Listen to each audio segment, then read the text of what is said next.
시청자 여러분 안녕하십니까? 뉴스나우 시작합니다. 6.3 지방선거가 이제 이틀 앞으로 다가왔습니다. 여야 지도부와 각 지역 후보들 모두 유세 총력전을 펼치고 있는데요. 격전지에 YTN 취재기자들이 나가 있습니다. 연결해 보겠습니다. 먼저 김다연 기자, 평택에 갔죠? 네, 그렇습니다. 저는 지금 경기 평택 안중시장에 나와 있습니다. 네. 이번에 부산 북구도 큰 관심을 받고 있는데 차상은 기자가 그곳에 나가 있군요. 네, 부산 북구 구포시장 앞에 나와 있습니다. 네. 먼저 경기 평택부터 가보겠습니다. 김다연 기자, 평택을 후보들이 시장 상인들 민심 잡기에 공을 들이고 있다고요? 네, 그렇습니다. 일단 분위기부터 전해드리면 지금 보시는 것처럼 시장 분위기는 북적북적합니다. 시장 초입부터 유세 차량들과 선거 운동원들이 이 선거 분위기를 고조시키고 있는데요. 격전지 평택을 후보자들도 오늘 이곳 안중시장을 찾아서 시장 민심 잡기에 총력을 기울입니다. 더불어민주당 김용남 후보는 이재명의 선택이라고 적힌 팻말을 목에 걸고 출근길 유세전에 나섰고 조금 전 안중시장을 찾았습니다. 민주당 의원단도 김용남 후보는 이재명 대통령이 선택하고 민주당이 공천한 민주당의 후보라면서 총력 지원에 나섰습니다. 국민의힘 유이동 후보도 새벽부터 수영장과 야유회 등을 돌며 지역 주민과 접점을 넓혔고 조금 전에는 이곳 시장을 돌며 눈도장을 찍었습니다. 유이동 후보는 자신의 SNS에 김용남 후보의 탈세, 위장 취업 등 범죄 의혹이 가득한 충격적인 녹취가 공개됐다며 이런 사람이 국회의원에 나와도 되는 거냐고 견제구를 날렸습니다. 조국혁신당 조국 후보도 시장 일정을 빼놓지 않았는데 SNS에서는 시민들께서는 이미 누가 진짜이고 가짜인지 알고 있다면서 자신을 뽑아달라고 호소했습니다. 당도 막판 지원 사격에 나섰는데 이혜민 사무총장은 김용남 후보를 향해 국민의힘이었다가 개혁신당이었다가 힘과 공천조차 당적 쇼핑하던 카멜레온 같은 검사 출신이라고 비판했습니다. 진보당 김재현 후보는 한 고등학교에서 생애 처음으로 투표하는 유권자들에게 인사하며 유세를 시작했고요. 잠시 뒤에는 시장에서 유세에 나섭니다. 자유와혁신 황교안 후보는 부정선거론을 내세우는 모스탄의 기자회견에 참석할 예정이라 눈길을 끌고 있습니다. 격전지 평택을에서는 단일화 논의가 선거 초반부터 주목을 받았는데요. 선거를 이틀 앞둔 지금도 김용남 조국 후보는 누가 진짜 민주당인지 내세우며 서로를 거칠게 비방하고 있어 연대 논의는 물 건너간 상황이고요. 유이동 후보와 황교안 후보의 단일화 논의도 제자리 걸음입니다. 네, 차상은 기자, 지금 부산 북구는 치열한 3파전이 진행되고 있는데요. 후보들 분위기 어떻습니까? 네, 선거일을 이틀 앞두고 후보들의 막바지 선거운동이 치열하게 전개되고 있습니다. 아침 일찍부터 유권자들을 만났고 오늘은 공약 발표 기자회견도 준비하며 분주한 모습을 보이고 있습니다. 전재수 후보의 시장 선거 출마로 치러지는 국회의원 보궐선거, 민주당에서는 하정우, 국민의힘 박민식, 무소속 한동훈 후보가 연일 치열한 공방을 벌이고 있습니다. 민주당 입장에서는 부산에서 단 하나뿐인 지역구를 사수해야 하고 국민의힘은 민주당이 내준 옛 지역구를 탈환해야 하는 입장입니다. 무소속 한 후보는 북구 주민들의 지지를 바탕으로 보수 재건에 나서겠다는 뜻을 밝히고 있습니다. 세 후보 모두 선거 초기부터 접전을 벌였고 특히 보수 후보들 사이에서 팽팽한 신경전이 벌어지기도 했는데요. 여론조사 결과를 공표할 수 없는 기간이라 어떤 후보가 앞서고 있는지 예상하기가 힘든 상황입니다. 선거를 앞둔 마지막 주말에 후보들은 쉴 틈 없는 일정을 보냈습니다. 하정우 후보와 한동훈 후보는 북구 지역 구석구석을 누비며 유권자들을 만나는 데 집중했고 박민식 후보는 부산을 찾은 이명박 전 대통령의 지원 사격을 받으며 보수 표심을 공략했습니다. 북구갑 지역의 사전 투표율이 전국 평균보다 높았습니다. 어떤 후보가 유권자들의 최종 선택을 받을지 관심이 집중되고 있습니다. 네, 뜨거운 격전지 상황 어떤지 알아봤습니다. 김다연, 차상은 기자 수고했습니다. 투표를 포기하는 것은 그들 편을 드는 것이라고 했던 이재명 대통령이 어제는 권력을 남용한 자들에게 기회를 주는 것이라고 강조했습니다. 국민의힘은 이재명 대통령 본인이 압도적인 여당을 거느린 악성 지배자라며 강하게 반발했습니다. 강진원 기자입니다. 6.3 지방선거와 국회의원 재보선을 사흘 앞뒀던 어제 새벽, 이재명 대통령이 자신의 SNS에 글을 또 올렸습니다. 지난 금요일 사전투표에 참여한 이후 그제와 어제 이틀 연속 투표 독려 메시지를 낸 겁니다. 이 대통령은 민주공화국에서 투표 포기는 사익을 위해 권력을 남용하며 나와 가족의 삶을 망치는 자들에게 기회를 주는 거라고 꼬집었습니다.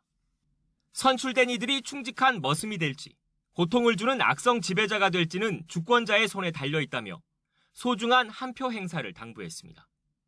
특히 자신의 이런 말이 불편한 정치인이나 정치 집단이 있다면 그들이 바로 주권자가 투표로 극복해야 할 구태 기득권자라고 지적했습니다. 그들이 누구인지 이 대통령이 구체적으로 거론하진 않았지만 국민의힘은 발끈했습니다. 지금 대한민국에서 악성 지배자는 압도적 여당을 거느린 이 대통령이라며 최근 민주당이 발의한 조작기소 의혹 특검법 관련 논란을 겨눴습니다. 우리가 투표를 포기하면 재판 취소라는 사익을 위해 대통령의 권력을 남용하는 이재명에게 자기 범죄를 모두 지울 수 있는 기회를 주는 것입니다. 이 대통령이 사전투표 때 도장이 잘 안 찍힌다며 투표지를 들고 기표소를 잠시 나온 걸 두고도 불법 선거운동이라고 거듭 주장했습니다. 한마디로 이 대통령이 선거 중립 의무를 걷어차버렸단 건데 여당도 가만히 있진 않았습니다. 계엄이라는 최악의 헌정 유린으로 정권의 문을 닫았던 세력이 누구냐고 반문하며 국민의힘은 권력 남용을 논할 자격이 없다고 질타했습니다. 이 대통령의 기표소 논란에 대한 보수 야당의 공세엔 오로지 대통령 흠집 내기에 혈안이 돼 있다고 되받아쳤습니다. 민주주의 훼손을 운운합니다. 선관위에서 이미 법적으로 아무 문제가 없다고 밝혔음에도 국민의힘은 억지 공세를 계속 펴고 있습니다. 누가 더 투표소로 지지층을 끌어모을지가 승패를 가를 수밖에 없는 만큼 이 대통령의 투표 독려 메시지를 둘러싼 정치권의 공방은 본투표 때까지 계속될 거로 보입니다. YTN 강준원입니다. 네, 이번에 주식시장 상황 알아보겠습니다. 코스피가 사상 최초로 8,800대까지 돌파하면서 신기록을 잇따라 갈아치우고 있습니다. 조금 전 들어온 속보에 따르면 코스피가 급등하면서 올해 11번째 매수 사이드카가 발동됐다는 속보까지 들어와 있습니다. 이번 주에 예정된 젠슨 황 엔비디아 CEO의 방문이 우리 증시에 또 호재로 작용할 것으로 보입니다. 취재기자 연결해서 내용 들어보겠습니다. 김세호 기자, 오늘도 급등세군요. 네, 오름세로 출발한 코스피가 기세를 이어가고 있습니다. 상승 흐름을 탄 코스피는 장 초반 이미 8,500대를 돌파했고 이후 8,800대까지 뚫으며 장중 사상 최고치를 잇따라 경신했습니다. 지금도 8,800 중반을 오가며 9,000피 전망을 밝게 하고 있습니다. 코스피 시가총액도 사상 처음 7천조 원을 넘어섰습니다. 코스피의 대장주인 삼성전자는 9% 이상 오른 34만 8천 원대를 오가고 있고 SK하이닉스는 1.7% 오른 233만 7천 원대를 기록하고 있습니다. 눈에 띄는 것은 LG전자의 약진입니다. LG전자는 전 거래일보다 무려 26% 이상 상승한 37만 원대에서 거래가 이어지고 있고 네이버도 급등세입니다. 엔비디아의 젠슨 황 CEO가 우리나라를 방문해 구광모 LG그룹 회장과 회동할 것으로 알려진 것이 호재로 작용한 것으로 보입니다. 황 CEO는 또 정의선 현대차그룹 회장, 최태원 SK그룹 회장, 이혜진 네이버 의장 등과도 만날 예정인 것으로 전해졌습니다. 황 CEO가 이번 방안에서 어떤 움직임을 보이느냐에 따라 관련주들도 민감하게 반응할 것으로 예상됩니다. 현재 외국인과 개인은 순매도, 기관은 순매수를 보이고 있습니다. 하지만 코스닥은 1.3%대 내린 1000대 초반으로 하락세를 면치 못하고 있습니다. 원달러 환율은 0.9원 오른 1,508.8원으로 출발해 지금도 1,510원대로 오름세를 유지하고 있습니다. 이 밖에 미국과 이란이 종전 합의를 위한 치열한 신경전과 수싸움이 이어지는 가운데 어떤 최종 결과가 나올지에도 시장이 촉각을 곤두세우고 있습니다. 지금까지 하나은행 딜링룸에서 YTN 김세호입니다. 네, 조금 전에 들어온 속보 한 가지 전해드리겠습니다. 대전에 있는 한화 에어로스페이스에서 폭발음이 들렸다라는 신고가 접수됐습니다. 네, 지금 화면을 보고 계십니다. 저쪽 멀리서 검은 연기가 피어오르고 있는 모습을 보고 계십니다. 오전 11시쯤에 신고가 접수됐습니다. 3번 정도 큰 폭발음이 들렸다, 이런 신고가 접수됐습니다. 한화 에어로스페이스는 하나그룹 계열의 방산 기업이고요. 워낙에 좀 예민한 제품이 제조가 되는 곳이기 때문에 크게 번지진 않을까 많은 우려가 있는 상황입니다. 지금 YTN의 제보자가 보내준 화면을 여러분께 보여드리고 있습니다. 네, 대전 외삼동에 있는 한화 에어로스페이스 사업장에서 폭발 신고가 있었던 거고요. 한화 사업장에서 폭발음이 들렸고 화재까지 지금 있는 것으로 파악되고 있다. 이렇게 전해지고 있습니다. 소방당국은 현재까지는 인명피해 여부는 확인되지 않았다고 밝혔고요.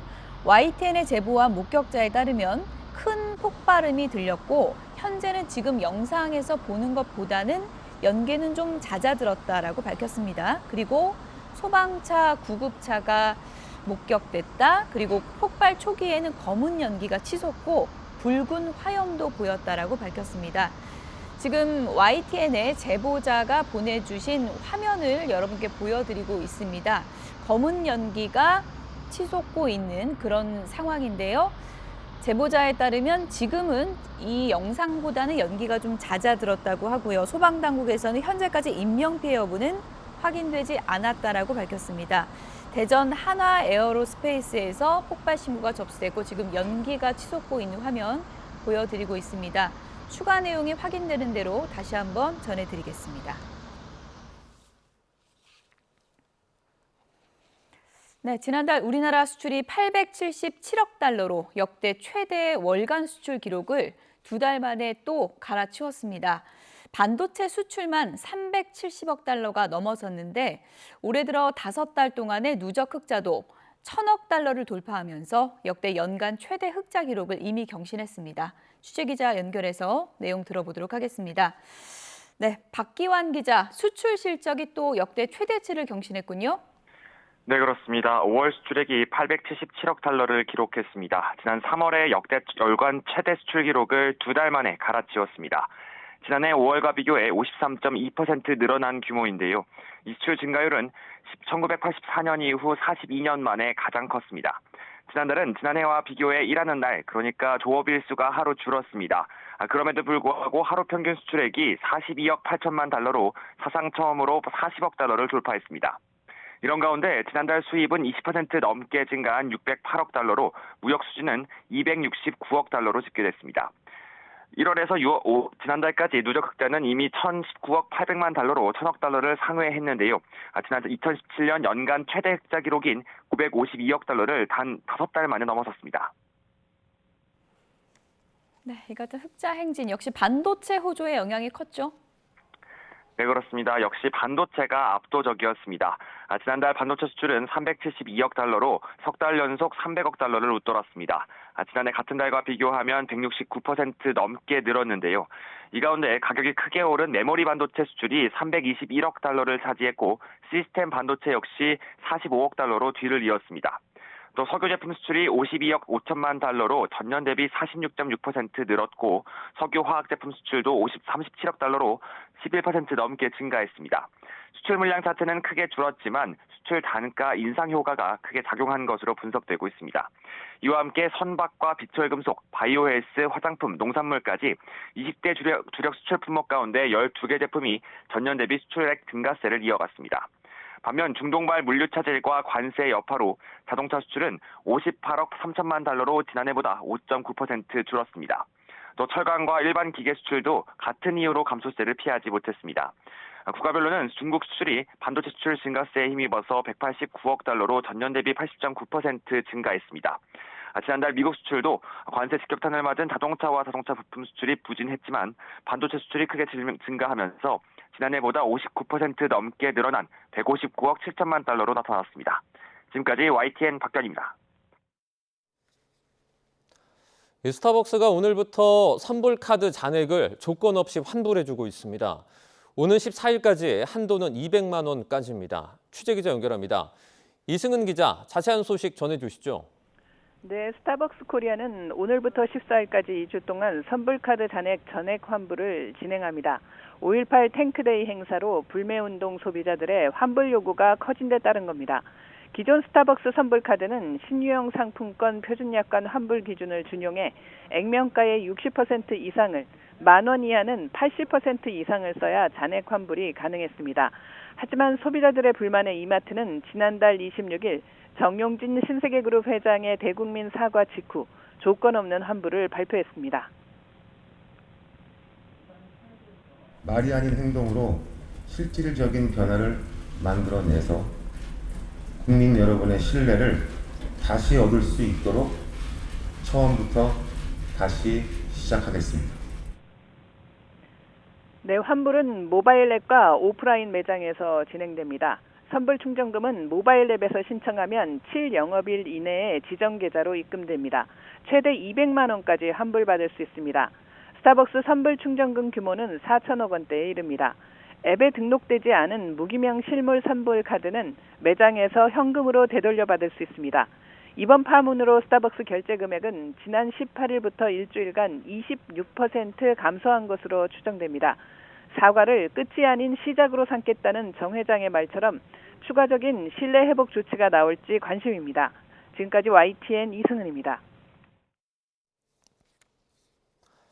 시공사가 서서문 고가차도 붕괴 사고가 나기 전 위험 징후를 인지했지만 한국철도공사에 일상 작업으로 보고해 열차 운행 통제와 같은 안전 조치가 이루어지지 않은 것으로 조사됐습니다.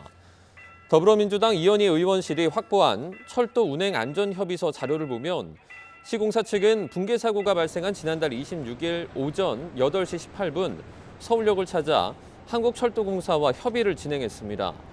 시공사는 협의서에 안전진단 작업을 위험 지역 외 작업으로 표기를 했고 집안 침하 사실을 알리지 않은 채 이 작업 사유에는 슬래브 전도 방지 설치라고만 기재를 했습니다. 슬래브 전도 방지 설치 작업이 위험 지역 외 작업으로 분류가 되면서 열차 차단이 이루어지지 않았고 안전 조치는 모두 필요 없음으로 처리가 됐습니다.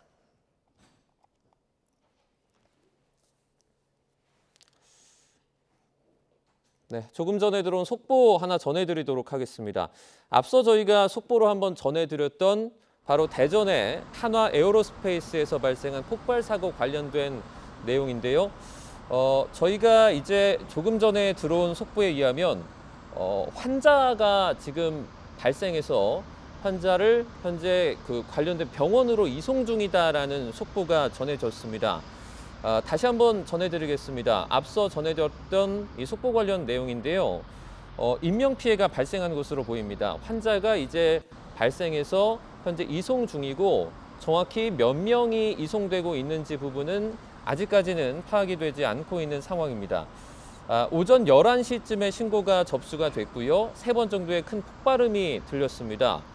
현재 이곳은 대전 외삼동에 있는 한화 에어로스페이스 이 사업장인데요.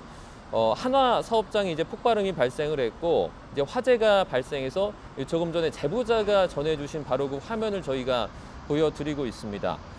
인명피해 여부가 정확하게는 파악되지 않았는데 일부 그 다친 사람이 발생해서 현재 환자가 발생해 근처의 병원으로 이송 중이다라는 추가적인 내용이 들어왔습니다. 목격자에 따르면 바로 이곳은 이제 그 방산업체로 알려져 있죠. 한화 에어로스페이스 부근인데요. 이곳에서 큰 폭발음이 발생을 했고요. 현재는 연기가 조금 잦아들었지만 지금 보시는 것처럼 당시에는 연기가 좀 많이 나고 있는 그런 상황이었습니다. 그리고 이런 연기와 함께 주변에 소방차나 구급차 등을 목격했다라는 목격자의 어떤 목격담도 있었는데요. 실제로 이 구급차가 당시에 이 부근에 도착을 해서 이 소방차와 함께 이제 주변에서 대응을 하고 있는 것으로 저희가 추측을 좀 할 수 있을 것 같습니다.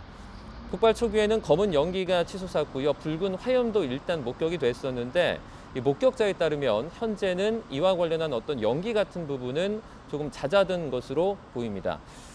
다시 한번 저희가 취재 기자를 연결해서 자세한 내용을 좀 전달해 드리도록 하겠습니다.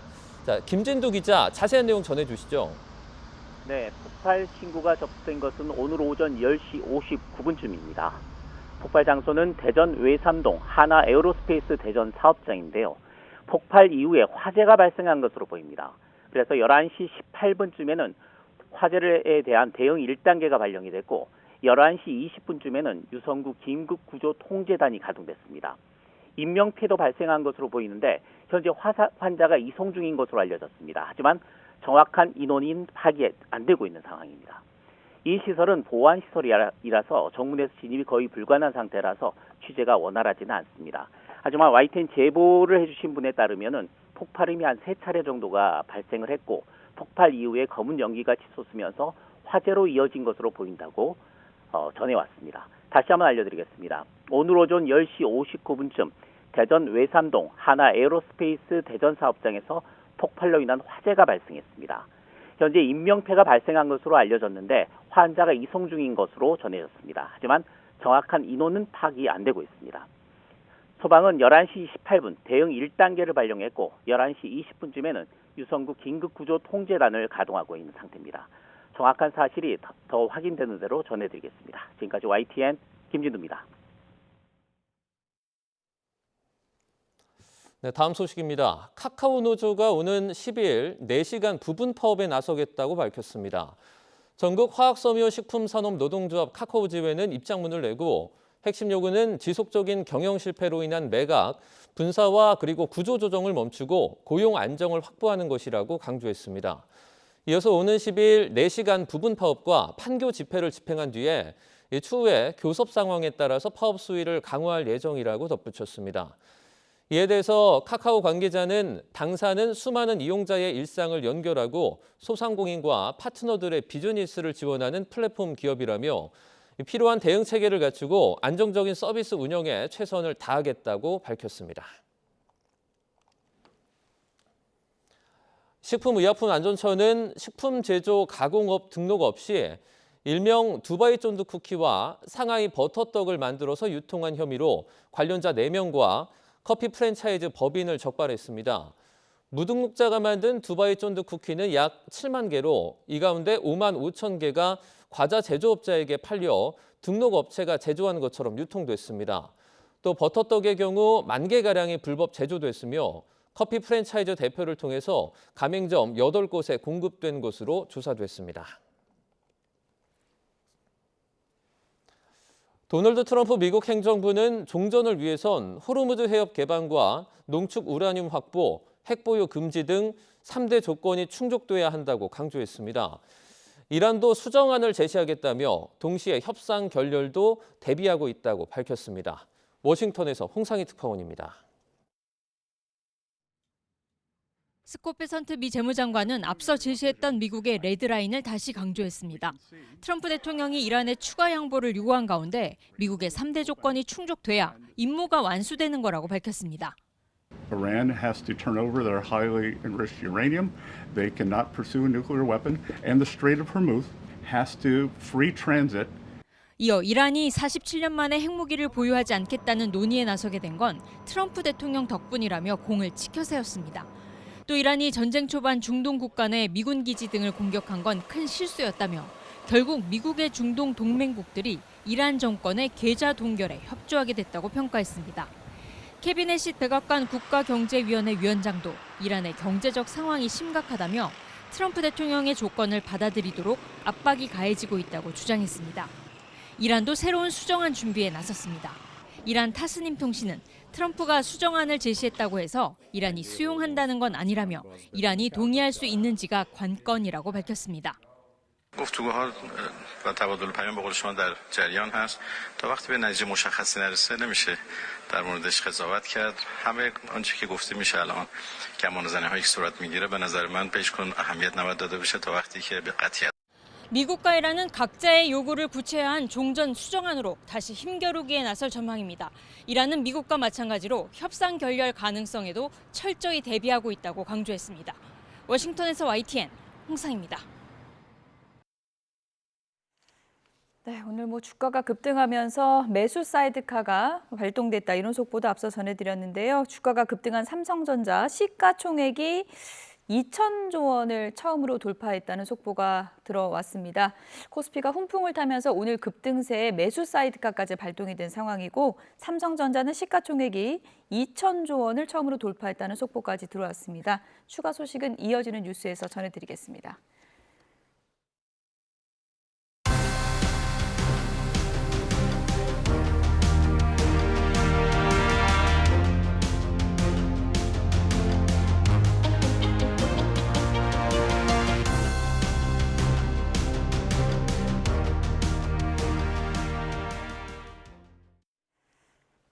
6.3 지방선거를 앞둔 마지막 주말 전국 곳곳이 유세 열기로 뜨거웠습니다. 이제 진짜 유권자들의 선택만 남은 그런 상황입니다. 현재 판세를 좀 짚어보도록 하겠습니다. 김상일 정치평론가, 윤희석 전 국민의힘 대변인 두 분 나오셨습니다. 어서 오세요. 안녕하십니까? 네.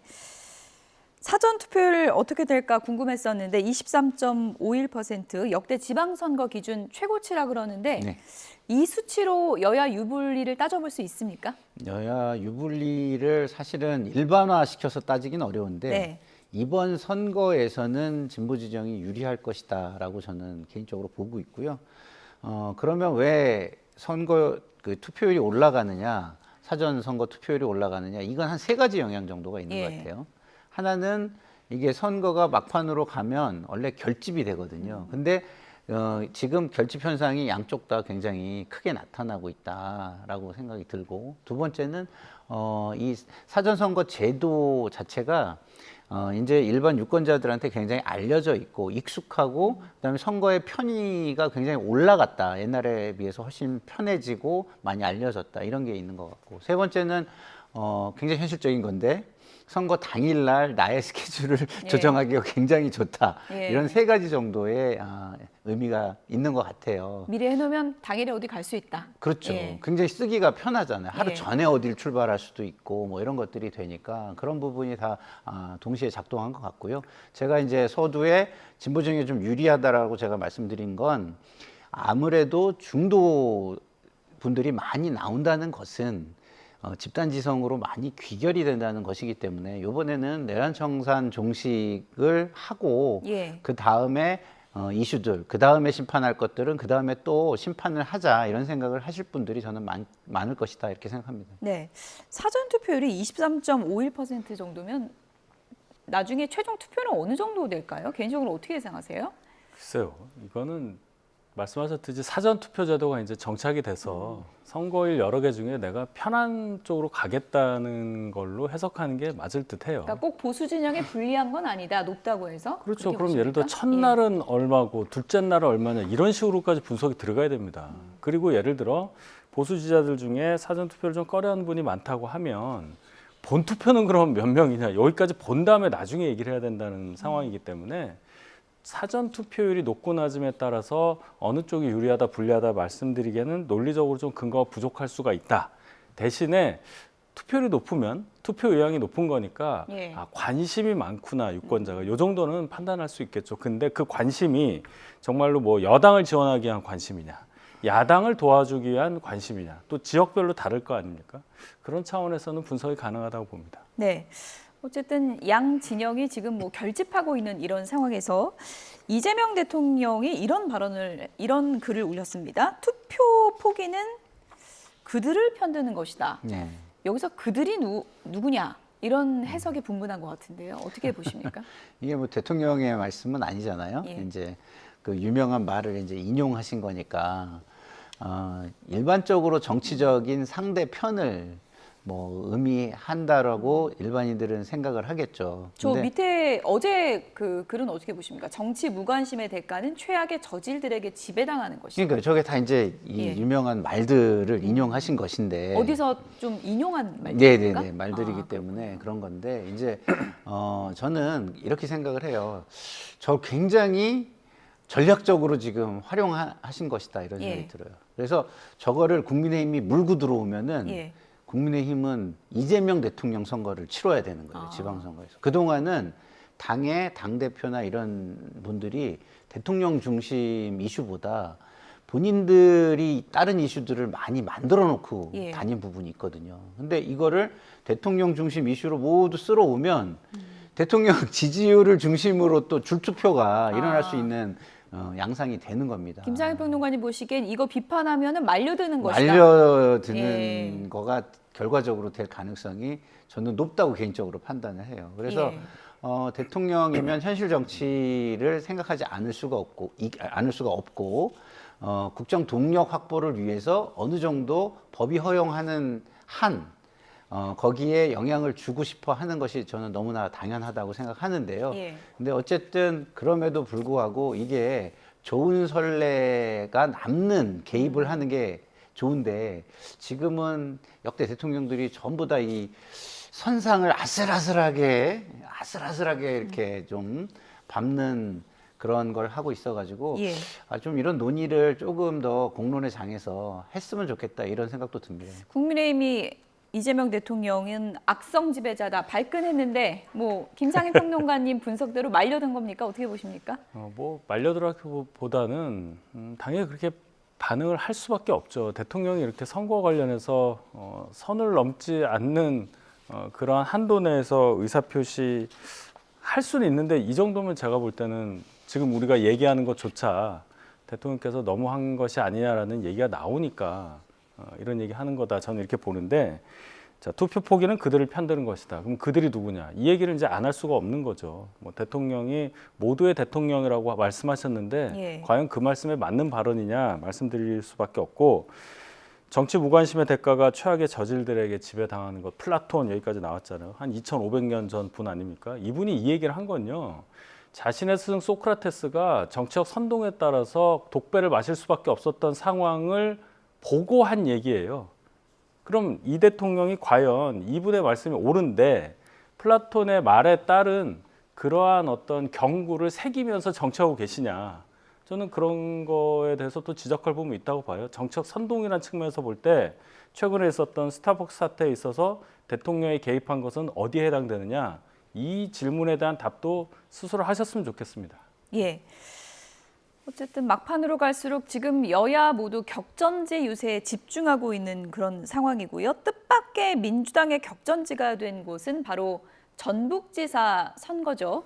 전북지사 선거 관련해서 송영길 전 대표의 발언이 민주당 내에서 논란이 되고 있는 것 같습니다. 어떤 얘기인지 들어보시죠.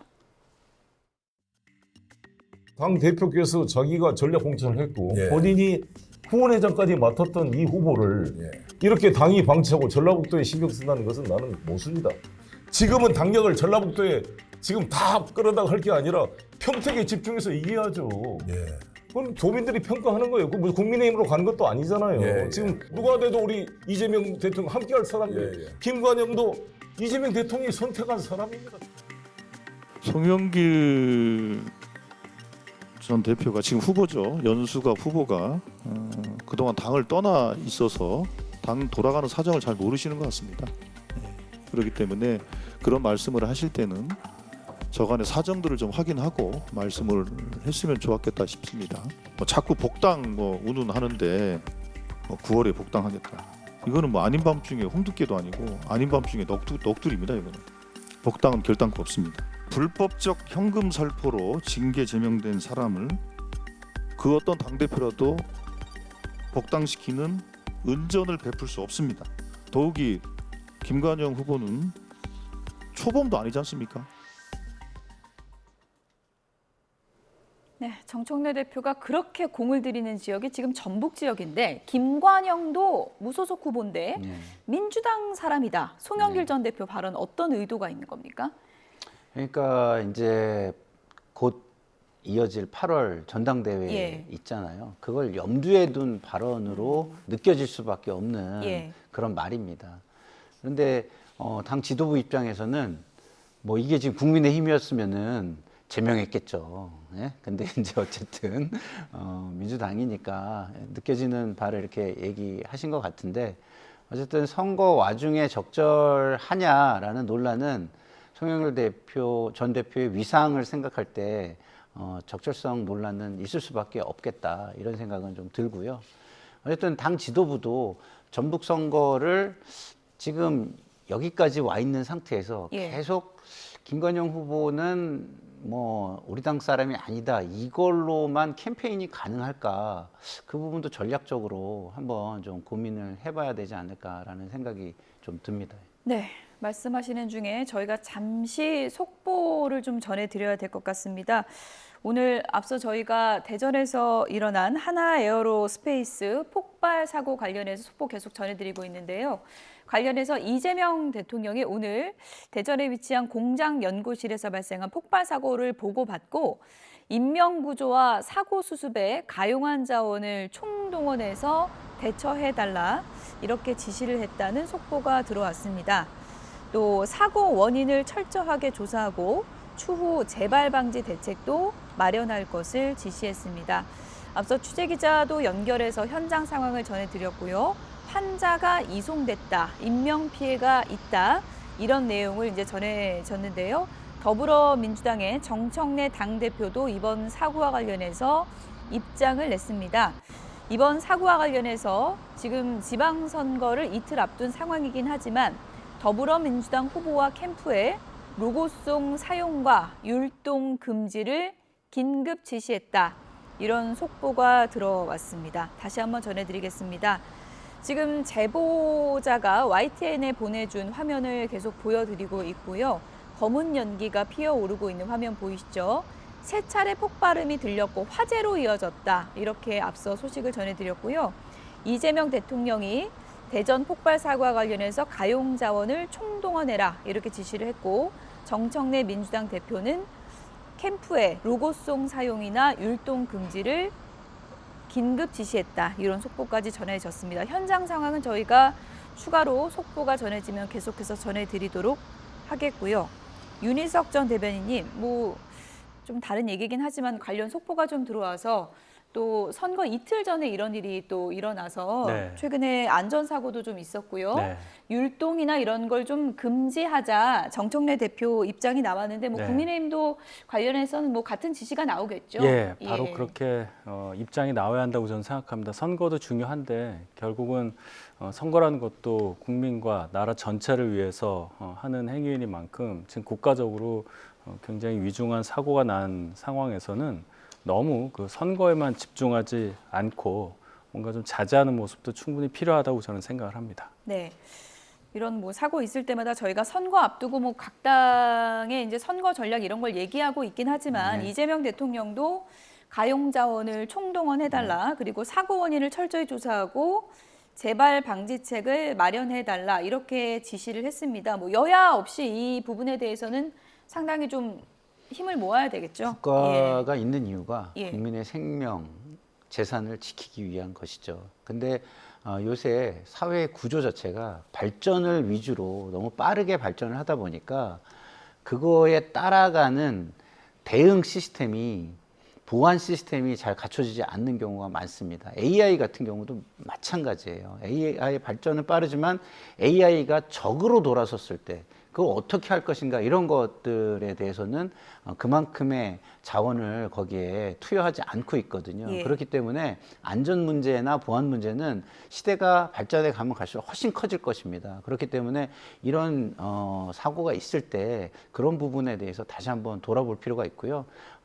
무엇보다 중요한 것은 국민의 생명과 재산을 지키는 것이다라는 예. 것을 정치 지도자들이 먼저 느끼고 항상 그런 자세를 가지고 있어야 한다 이런 말씀을 드립니다. 저기 폭발 사고가 난 곳이 어떻게 보면 K방산의 좀 상징 같은 곳 아니겠습니까? 그렇습니다. 예. 네, 폭발. 그러니까 이제 우주 발사체나 아니면 이제 그 우주의 이제 위성 이런 것들을 제작하고 띄우고 하는 그런 것들의 핵심 메카죠. 우주 산업의 핵심 메카 지역이기 때문에 사실은 저곳에서 사고가 났다 이러면은 그 자체가 의미하는 바가 굉장히 또 큽니다. 우리가 그러면은 과연 이렇게 하이엔드로 발전만을 또 추구하는 데 있어서 너무 안전 부분은 소홀한 것이 아니냐 이런 걸 되돌아봐야 할 계기다 이런 말씀을 드립니다. 어쨌든 추가 소식이 들어오는 대로 저희가 전해드리도록 하겠고요. 전북지사 선거를 좀 얘기를 해보고 있었는데 앞서서 송영길 전 대표가 김관영 후보가 민주당 사람이다. 이 발언에 민주당이 지금 발끈했고요.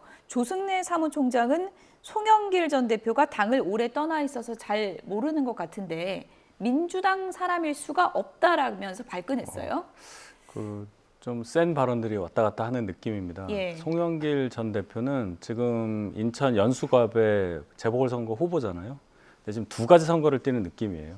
8월 전당대회 출마를 상당히 강하게 시사하는 행보를 보이고 있는데 결국 전북지사 선거가 어떻게 보면은 김관영, 이원택 두 후보의 대결이라기보다는 김관영으로 상징되는 다른 분과 이원택으로 상징되는 정청래 현 대표 이 두 분 간의 전당대회 전초전으로 지금 해석이 되고 있지 않습니까? 예.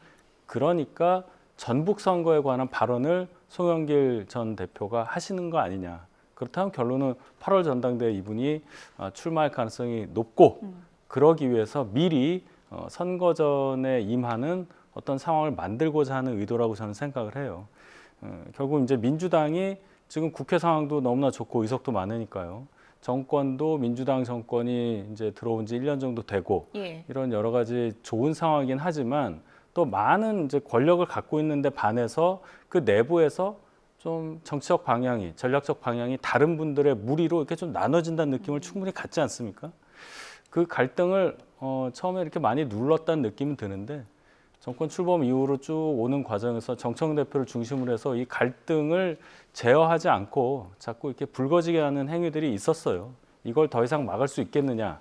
8월 전당대회가 어떻게 될지 보실 만한 그런 관심 포인트가 많아진다는 생각이 듭니다. 진보 진영 지지자들의 시선은 지금 지방선거보다는 8월로 향해 있다. 이런 얘기도 나오고 있고요.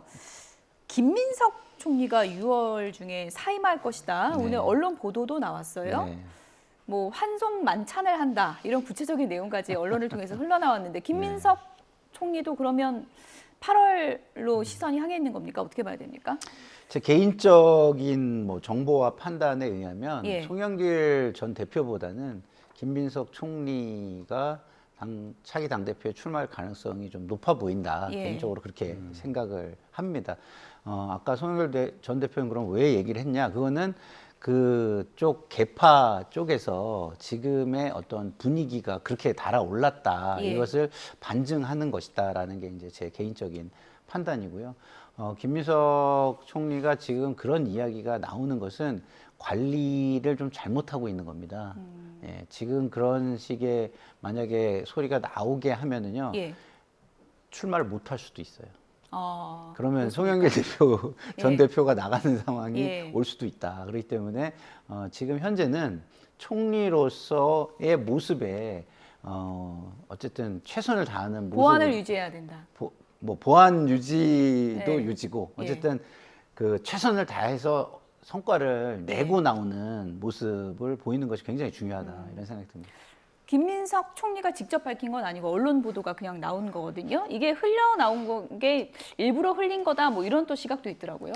충분히 그렇게 해석할 수가 있겠죠. 김민석 총리가 근데 이번 8월 전당대회에 나올 수 있다는 얘기는 전부터 있었습니다.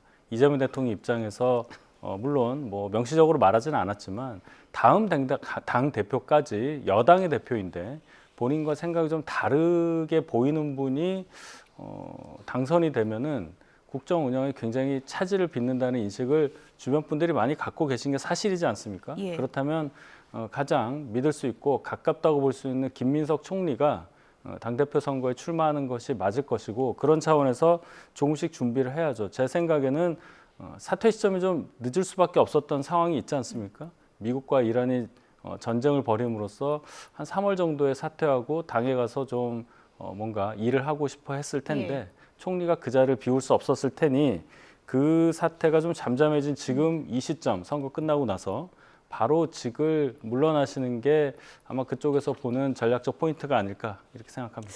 김관영 후보는 뭐 본인의 전략이겠지만 전당대회 얘기를 대놓고 하고 있기 때문에 그래픽을 좀 보여주시면 이렇게 얘기를 했습니다. 오늘 아침 언론 인터뷰에서 제가 당선되면 정청래 민주당 대표가 사퇴를 해야 된다. 이렇게 직격을 했고요. 8월에 전당대회가 있기 때문에 지도부가 바뀌도록 저도 노력할 것이다. 그리고 나서 지도부가 바뀌면 내가 복당을 신청할 계획이다. 이렇게 입장을 밝혔습니다. 저게 이제 선거 전략이에요. 굉장히 뭐랄까요, 영리하게 짠 선거 전략이라고 생각하고요. 거기에 정청래 대표가 좀 저는 넘어갔다 이런 생각이 듭니다. 처음에 저런 논란이 있었을 때 저는 정청래 대표가 전북을 가면 안 된다고 저는 방송에서 조언을 했었거든요. 가는 순간 차기 전대 분위기로 전북이 돌아갈 가능성이 있다 이렇게 했었는데 가시더라고요. 가시니까 이제 거기에서 뭐 또 반대하는 쪽은 또 결집을 하고 이렇게 하면서 마치 이게 차기 전대 어떤 하나의 전초전 성격을 갖게 되는 그런 게 돼버렸는데 안 가시고 드라이하게 민주당 후보가 아닌 걸로 이렇게 정리를 해서 가셨으면 상황이 좀 더 좋지 않았을까 이런 생각이 저는 좀 개인적으로 듭니다. 만약 국회 입성하면 정청래 대표에게는 어느 정도 타격입니까? 도지사가 만약에 된다면요. 전북 도지사를 우리 당이 놓쳐본 적이 없습니다. 그럼 일단은 당대표로서의 지방선거의 큰 실책 하나가 기록되는 것이다라고 예. 볼 수 있고요. 지방선거 승리를 해도 그걸 갖다가 내가 승리했습니다라고만 이렇게 큰 박수를 유도하기가 쉽지 않은 상황이 될 수 있다. 다시 말해서 8월 전대에서 본인의 가장 큰 무기를 고장내트리는 그런 어떤 형국이 되는 것 같다 이런 생각이 듭니다. 네. 김관영 후보가 최종 당선될지 좀 봐야 되겠습니다. 도지사 선거인데 제가 국회 입성이라고 잘못 표현한 점은 정정을 좀 하도록 하겠습니다. 또 하나의 격전지가 이제 부산이고요. MB 이명박 전 대통령이 부산을 갔습니다. 네. 국밥을 먹는 모습이 전하고 정말 똑같다 이런 또 표현도 많이 나왔는데 보수 결집에 도움이 됩니까? 적어도 부산에서 박형준 시장 후보에게는 긍정적 영향이 분명히 있을 거예요. 두 분의 이제 개인적인 인연도 있지 않습니까? 개인적으로 말하기 좀 그런데 이명박 대통령 재임 시절에 청와대에서 정무수석을 하신 분이 박형준 후보니까 그런 차원에서 힘을 실어주기 위해서 전직 대통령이 부산에 가셨다. 그 자체로 투표를 해야 하는 유권자 입장에서는 많은 메시지를 받았을 거로 저는 생각을 합니다. 네. 이제 특이한 점은 박민식 후보가 지역구를 비우고 거기 가셨다는 거죠. 저 오른쪽에 바로 앉아서 같이 국밥을 먹는 그런 화면이 노출이 됐는데 이 국밥집에서 나온 나쁜 사람 이 단어가 누구를 칭하냐를 놓고 공방이 벌어지고 있습니다. 국밥집에서 박민식 후보에게 끝까지 싸워라. 선한 사람이 나쁜 사람하고 싸우면 이겨야지. 반드시 이길 것이다. 이렇게 얘기를 했는데 박민식 후보는 이렇게 해석을 하고 있습니다. 이명박 전 대통령이 내 손을 잡고 그렇게 얘기를 했는데 여기서 나쁜 사람은 한동훈이다. 이렇게 주장을 하고 있습니다. 그게 박민식 후보 주장이고요. 친하게 김종혁 전 최고위원이 바로 맞받아 쳤습니다. 이명박 전 대통령 수행한 분께 연락이 왔는데 박민식 후보 주장 황당하다고 얘기를 했다 하면서 박민식 후보가 초청도 안 했는데 제 발로 찾아와서 옆에서 이제 국밥을 먹었다는 거잖아요. 어떻게 해석하십니까? 나쁜 사람이 누군가요? 이명박 전 대통령은 그 일반론적으로 얘기를 했을 거예요. 특정 지역구를 이야기한 게 아니라 한동훈 후보가 아니라. 선거에서 그러니까 타당, 상대당을 이제 그렇게 좀 지칭하기 위해서 아까 이제 대통령께서는 이제 그들의 편 이렇게 표현한 것처럼 그런 일반적인 표현이었을 거라고 생각하는데 중요한 건 국민의힘이 이 전직 대통령이 나온 것이 과연 빛이 클 것이냐 그림자가 클 것이냐라는 건데 저는 그림자가 훨씬 크다고 생각합니다. 자, 해가 중천에 떠 있으면은 그림자가 짧습니다. 그리고 햇빛이 비치는 곳이 많죠.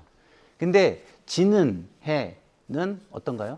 그림자가 굉장히 길죠. 그래서 비치는 곳이 아름다워 보이지만 그림자가 어둠이 훨씬 짙어지는 과정이고 그림자가 길다라는 것을 국민의힘이 좀 알았으면 좋겠다. 빛과 그림자를 잘 따져봐라 이런 말씀을 드리고 싶네요. 평론가님이 너무 시적으로 표현해 주셔갖고 그러니까 박민식 후보가 저기 가서 국밥 먹은 게 본인한테 도움이 안 될 거라고 보시는 거군요. 그림자가 굉장히 길게 늘어질 것이다 저는 이렇게 생각합니다. 네, 어쨌든 MB 효과는 어떤지 이것도 뭐 6.3 지방선거 당일에 저희가 알 수 있을 것 같고요.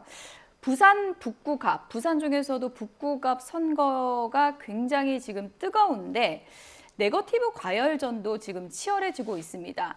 하정우 후보 유세 중에 이런 장면도 연출이 돼서 또 공방이 벌어지고 있습니다. 어떤 장면인지 함께 보시죠. 마지막으로 업스테이지 해명이 좀 아쉬웠어요. 시간을 줘야 해요. 시간을. 주주예요. 네, 알았어요. NHN 주주인데. NHN 구분도 못 하시면서 무슨? 무시하시는 거예요?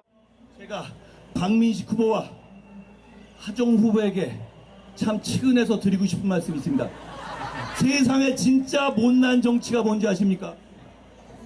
정치인이 아니라 일반 시민과 싸우려고 드는 찌질한 정치입니다. 지지자가 너무 많아서 힘들다. 외지인이 싫다. 그러면서 지지자들이나 유튜버들하고 직접 나서서 싸웁니다. 그러라고 하십시오. 그러면 우스워지고 찌질해지는 것은 박민식과 하정우입니다. 정치를 좀 대승적으로 하십시오. 그게 뭡니까?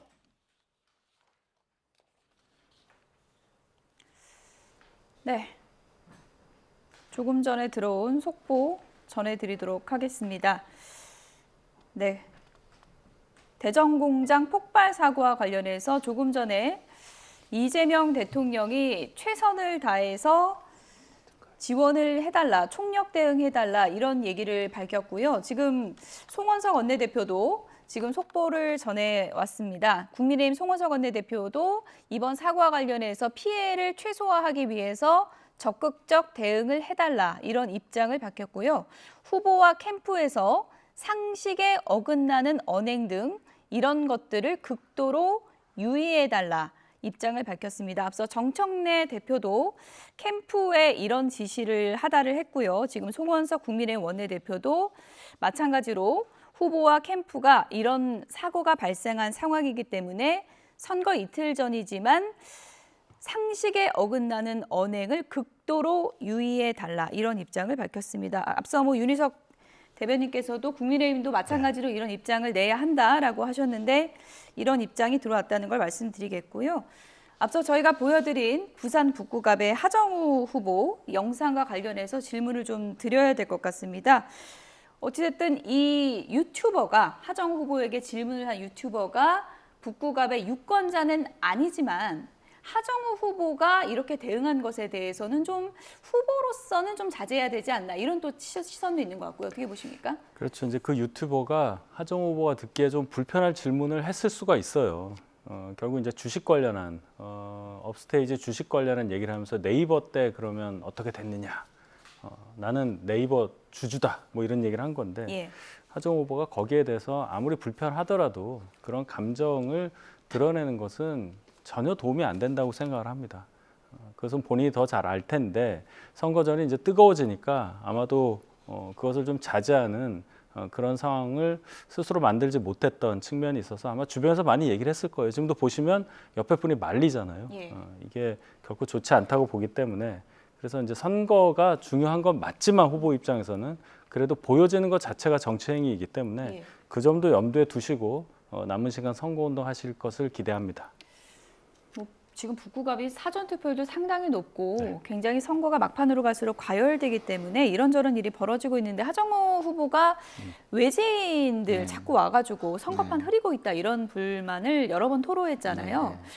뭐 유권자도 아닌데 후보에게 저런 공격적인 질문을 하는 거에 대해서는 또 유튜버긴 하지만 좀 부정적으로 보는 시선도 있는 것 같습니다. 부정적인 부분이 분명히 존재하죠. 예. 그렇지만 그거를 감정적으로 대응하면 안 됩니다. 뭐 캠프에서 일반적인 논평을 내든지 아니면 현장에서 드라이한 말로 정리를 해서 메시지를 내든지 그런 식으로 하는 게 저는 맞다고 생각하고요. 저도 방송을 하고 있습니다. 그렇지만 제가 하는 생각이 다 맞다고 이야기하는 거는 아니에요. 그런데 마치 모든 걸 다 맞다고 얘기하는 것처럼 들으시고 저에게 감정의 상처가 날 정도의 말씀을 하시는 분들도 있습니다. 그렇지만 제가 그 얘기를 듣고 뭐라고 할 수 없잖아요. 그거는 맞지 않죠. 왜? 어쨌든 공공재에 해당하는 전파를 통해서 제 그 이야기가 나가는 것이기 때문에 그거에 대한 각각의 반응들은 제가 그냥 감당을 해야 하는 것입니다. 정치인들도 마찬가지입니다. 더더군다나 저는 책임 부분은 그래도 덜하지만 그분들은 아예 정책적인 권한을 가지고 있기 때문에 권한에 따르는 책임은 또 굉장히 크기 때문에 그걸 일일이 마음에 안 들어 하는 국민들에게 개인적으로 또는 감정적으로 대응을 하면은 그것은 옳은 것이 아닐 것입니다. 그래서 그런 부분을 감안해서 앞으로의 선거 운동을 좀 진행해 주셨으면 좋겠다라고 하정우 후보님께도 말씀을 드리고 싶습니다. 네. 선거 이틀 전이라 뭐 유세전이 상당히 치열할 텐데 저희가 전국 대담 중에 계속 속보로 전해드린 것처럼 여야 지도부 모두 선거전에서 언행을 극도로 유의해달라, 조심해달라 이런 당부를 했다는 점 다시 한번 전해드리도록 하겠습니다. 지금까지 김상일 정치평론가 그리고 윤희석 전 국민의힘 대변인 두 분이었습니다. 고맙습니다. 네, 대전 한화 에어로스페이스에서 폭발음과 함께 화재가 발생했다는 속보 전해드렸는데요. 대응 1단계가 발령됐고요. 인명피해도 발생한 것으로 보입니다. 취재기자 연결해서 알아보겠습니다. 김진두 기자, 지금까지 파악된 상황 전해주시죠. 네, 폭발 신고가 경찰과 소방에 접수된 건 오늘 오전 10시 59분쯤입니다. 장소는 대전 외삼동에 있는 하나 에어로스페이스 대전 사업장입니다. 폭발음과 함께 시커먼 연기가 피어올랐다는 게 목격자들의 신고입니다.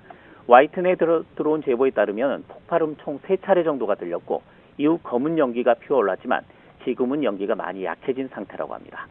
인명피해도 발생한 것으로 보입니다. 환자가 이송 중이라는 소식도 전해졌는데 현지 상황실에 따르면 6명 정도의 인명피해가 발생한 것으로 알려졌지만 이후 경찰에 따르면 인명피해가 조금 늘어난 것으로 보입니다. 총 7명의 인명피해가 발생했는데 사망 4명, 부상 2명, 또 1명은 확인 중이라는 소식이 전해지고 있는 상태입니다. 현재 6명은 확실한데 7명으로 인명피해가 늘었다라는 게 경찰의 전원입니다. 현장에는 11시 18분에 화재 대응 1단계가 발령됐고 11시 20분에는 유성구에서 긴급구조 통제단이 가동됐습니다. 또 11시 49분쯤에는 화재가 초진됐다는 소식이 전해지기도 했습니다. 자세한 인명피해 그리고 사고 상황은 계속 들어오는 대로 전해드리겠습니다. 지금까지 YTN 김진우입니다.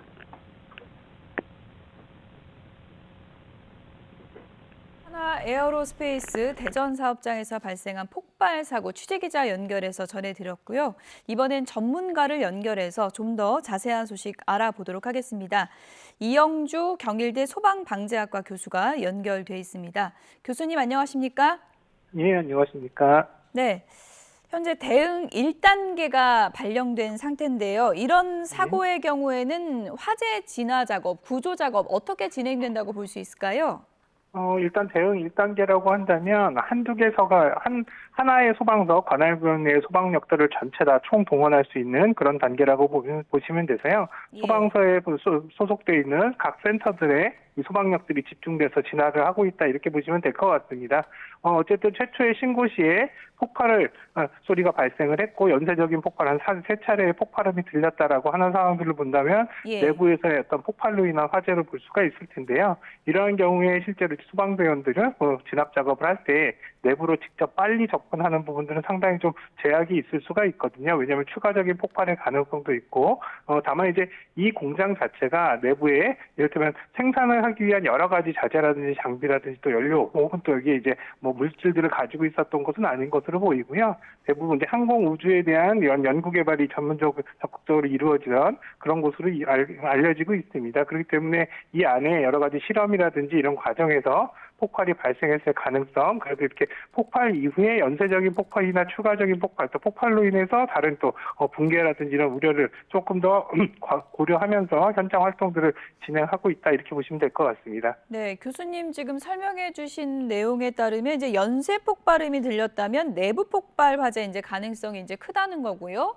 그리고 이제 당장은 이제 화재 진압 작업과 구조 작업이 중요할 텐데 지금 추가 폭발 가능성이 있으면 그런 좀 화재 진압 작업이 좀 어려움을 겪을까요? 어떻게 봐야 될까요?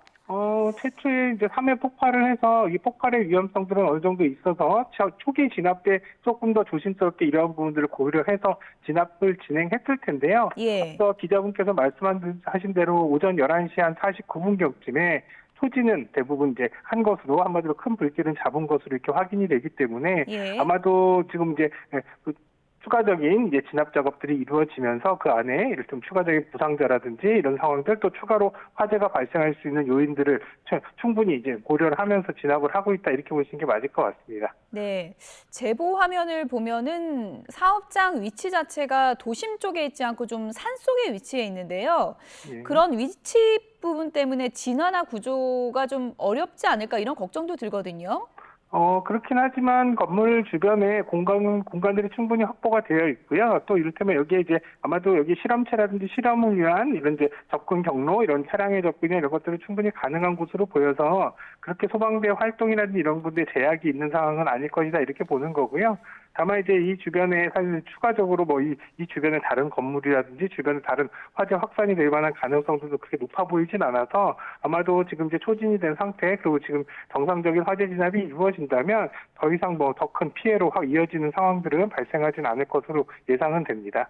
네, 지금 교수님께서 보셨을 때는 지금 교수님께서 지금 상황을 봤을 때는 주변으로 지금 상황이 좀 번지거나 좀 확산할 우려는 좀 없을까요? 예, 지금 어느 정도 지금 이제 초지는 이루어진 상태이기 때문에요. 내부 확산이라든지 또 이를테면 돌발적인 어떤 화재가 커지는 상황들 이런 상황들이 지금 예상되는 건 아닌 것으로 보입니다. 다만 이제 내부에 여러 가지 이제 수색이라든지 구조 또 이를테면 잔불 정리나 진압 과정에서 혹시라도 화재가 다시 살아날 수 있는 가능성 이런 부분들은 전혀 배제하기는 어렵기 때문에 이러한 부분들을 잘 챙기면서 진압 작업을 한다면 뭐 추가적인 확산이나 위험이 더 커질 상황들은 아직까지는 아닌 것으로 보입니다.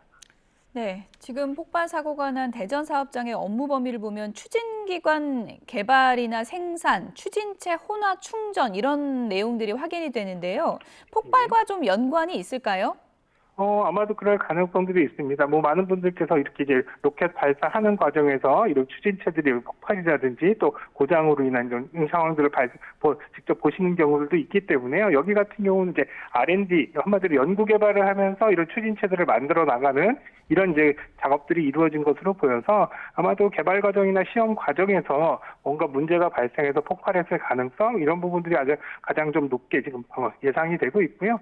또 그 이외에 꼭 이런 추진체가 아니더라도 다른 여러 가지 실험들 혹은 또 이제 여기에 제품들을 이제 개발하는 과정에서 실험 과정에서 폭발이 발생했을 가능성 이런 부분들도 있다 이렇게 생각은 듭니다. 여기가 이제 일반적인 공장은 아니지 않습니까? 그러니까 방산 네. 공장으로 저희가 일단 알고 있는데 네. 일반적인 공장의 어떤 화재나 폭발과 비교했을 때 이런 방산 공장의 폭발 사고는 어떤 게 조금 다르다고 볼 수 있을까요?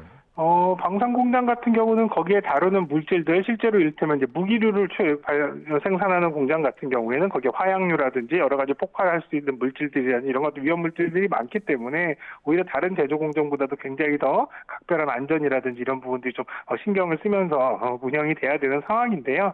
다만 이제 지금 이번에 화재가 발생한 곳은 또 이런 방산 공장이긴 하지만 무기를 직접 만드는 이런 우리가 얘기하는 폭탄이라든지 미사일이라든지 이런 것들을 직접적으로 제조하기보다는 항공 우주에 관련된 추진체를 만든다거나 어떤 비행에 관련된 우주 항공에 관련된 연구 개발 중심으로 진행되는 이런 이제 작업장이었던 것으로 알려지고 있거든요. 그렇기 때문에 뭐 실제로 말씀하신 대로 그런 과도한 화약류라든지 이런 것들은 있지는 않았겠지만 추진체 자체를 시험하는 과정에서 추진체 이제 연료라든지 이런 것들은 상당 부분 그 안에 이제 존재했을 가능성은 있다. 그래도 이제 이번에 화재가 발생할 때도 폭발했다라는 것들이 그런 이유가 아니었을까 이렇게 조심스럽게 추정을 하는 거고요. 예. 또 하나는 이제 다만 이제 이렇게 폭발이 발생하는 상황도 화재 상황 말고도 보안이라든지 이런 것들이 굉장히 각별한 곳이기 때문에 화재 진압 과정에서도 이런 부분들 또 보도되는 과정에서도 이런 부분들이 조금 좀 잘 좀 걸러져야 될 상황이라 생각이 듭니다. 네. 지금 내부 공장의 재료라든지 앞서 언급해 주신 연료 여부라든지 이런 부분이 화재를 더 키울 가능성도 있는 겁니까? 더 키울 가능성은 있지만 앞서 말씀드린 대로 이미 이제 큰 불길을 잡아서 추진을 했다고 이제 선언을 한 상태이기 때문에요. 예. 아마도 소방 측에서 어느 정도 화재 진압은 다 이루어진 상황으로 더 크게 확대될 가능성들은 상당히 적다 이렇게 보는 게 맞을 것 같고요.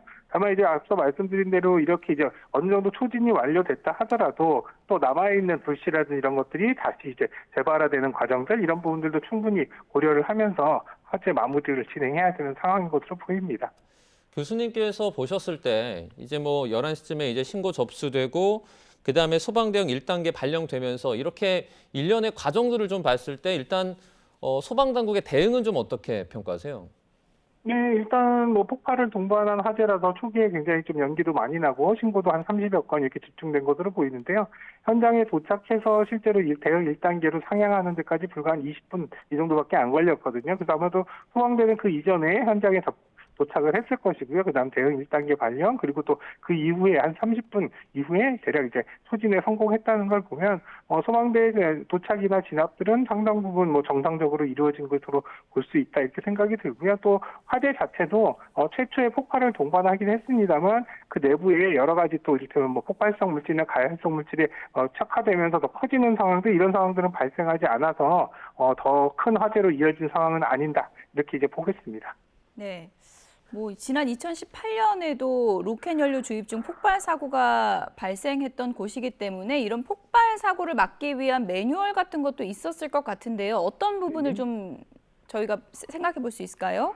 실제로 이런 이제 R&D 센터라든지 특히 이제 실험이 직접 이루어지는 곳들은 뭐 말씀하신 대로 여러 가지 이제 위험 물질 혹은 또 이제 인화성 물질, 이제 폭발성 물질들을 직접 다루기도 하고요. 또 여기서 근무하시는 분들도 이런 부분에 안전에 관련된 가이드나 매뉴얼들에 따르게끔 하고 있거든요. 또 그래서 이런 꼭 이렇게 전문적인 이런 R&D 센터 아니더라도요. 이제 소규모 실험이 이루어지는 곳들도 대부분은 이런 실험실의 안전 계획들을 수립하고 거기에 맞게끔 관리를 하게끔 하고 있어서 아마도 이 공장 같은 경우도 당연히 건축물로서 반영이 돼야 되는 건축법에 소방법에 관련된 피난 방화 또 소방 시설에 관련된 부분은 갖춰져 있었을 것이고요. 또 한편으로는 이제 관리적인 측면에서 이런 여러 가지 실험실에서 발생할 수 있는 이번과 같은 이제 폭발이라든지 또 이를테면 화학물질의 누출이라든지 여러 가지 이런 부분들에 대한 매뉴얼들은 운영을 하고 있었을 겁니다. 다만 그래서 이번 과정이 그러한 절차들을 따르면서 실험을 진행했음에도 불구하고 실험상에 뭔가 문제가 있어서 폭발하거나 또 문제가 됐던 상황이라면 뭐 그 부분은 어쩔 수 없겠습니다만 다만 이제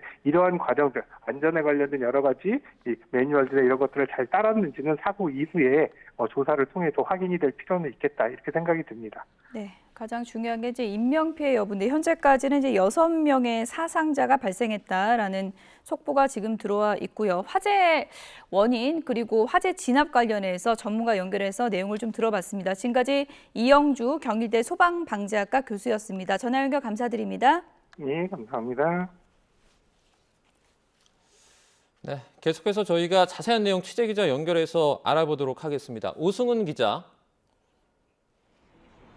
네, 한화 에어로스페이스 대전 사업장에 나와 있습니다. 네, 현장의 상황 자세하게 좀 전해주시죠.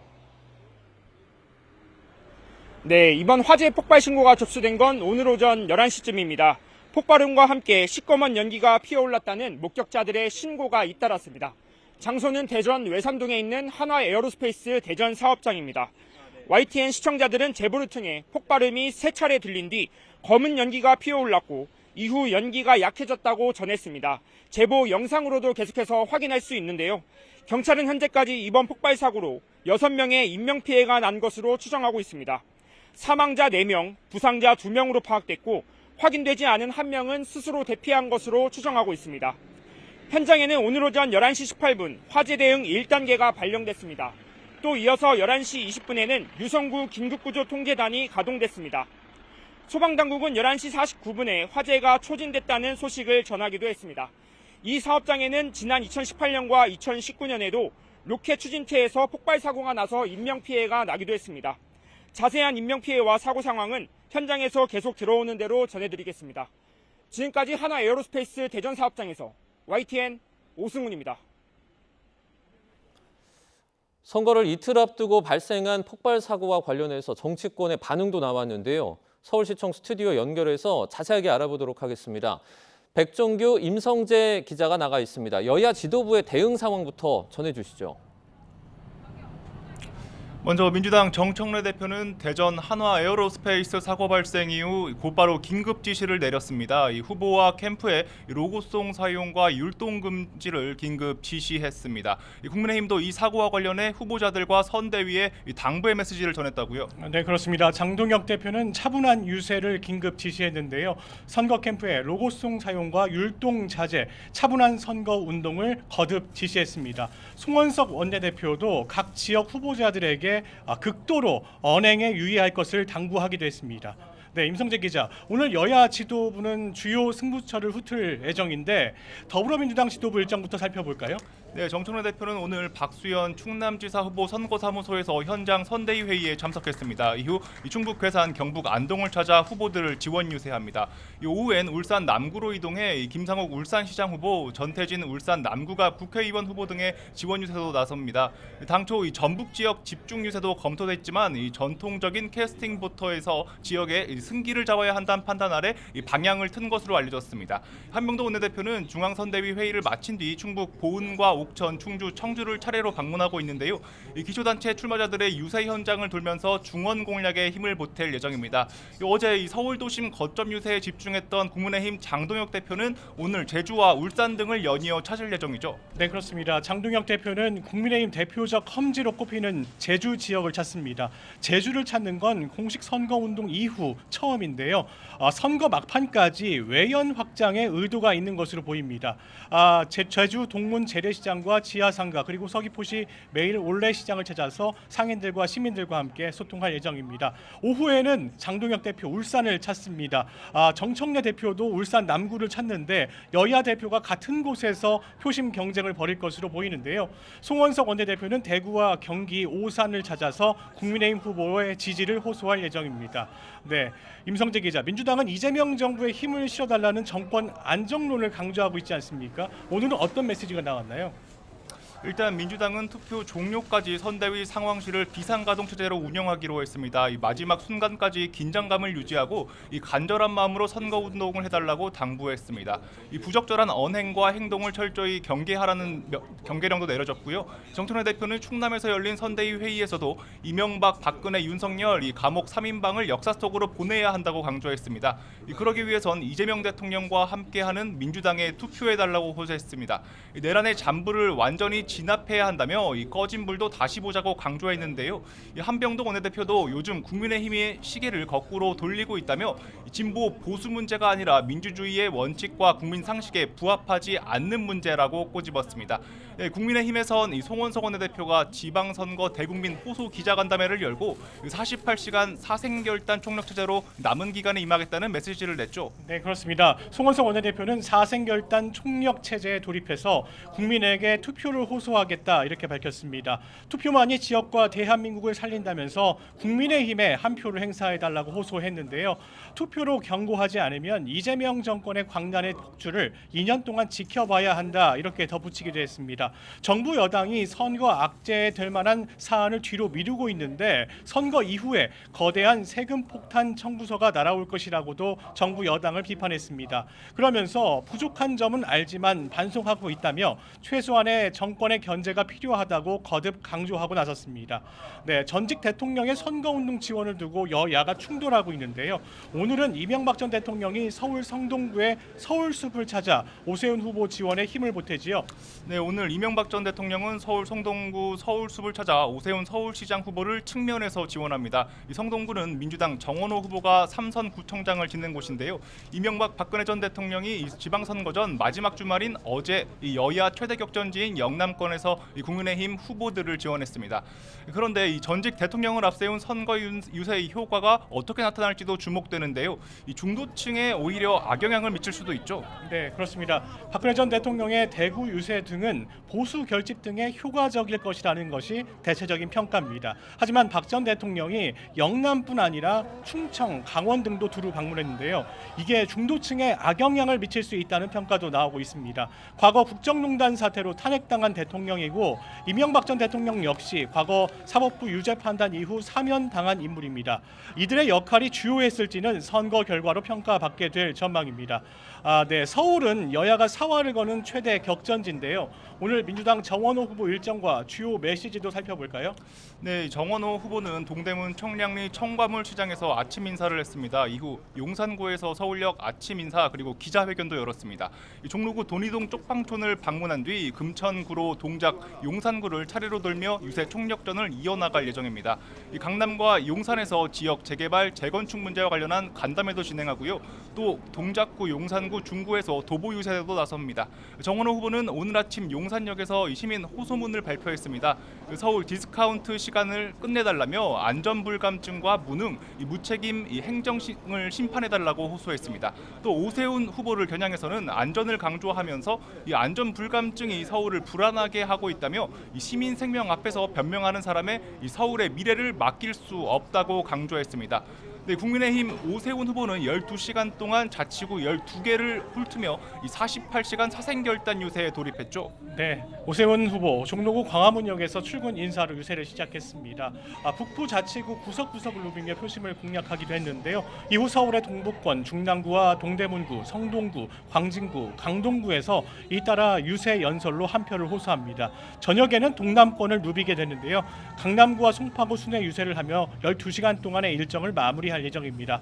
오세훈 후보는 전직 대통령 선거 유세를 두고 정원호 후보가 코리아 디스카운트라 비판한 데에서 반박을 했는데요. 선거 막바지에 지지율이 우동치자 불안감이 반영된 무리한 정치 공세를 벌이고 있다, 이렇게 반박했습니다.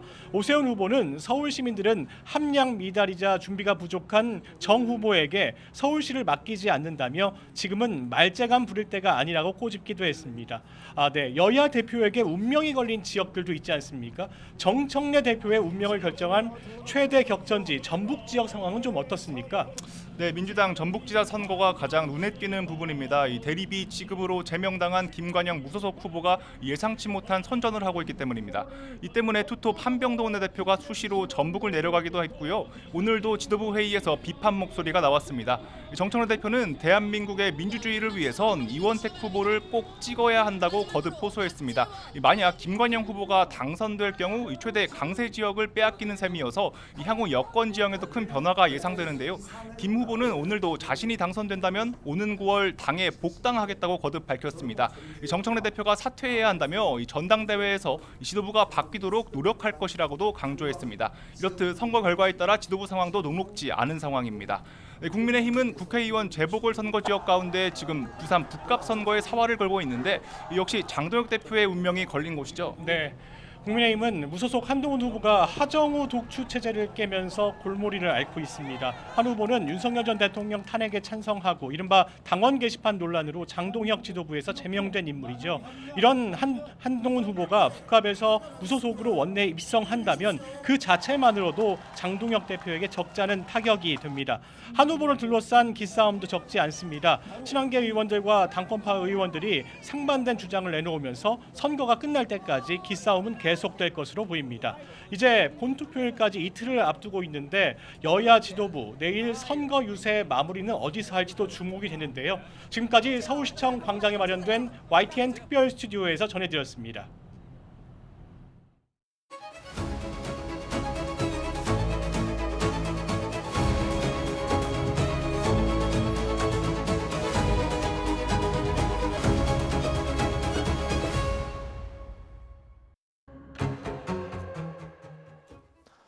트럼프 미국 대통령이 종전 양해각서 초안에 승인하지 않자 이란도 수정안을 낼 것이라고 밝히며 종전 협상이 다시 흔들리고 있습니다.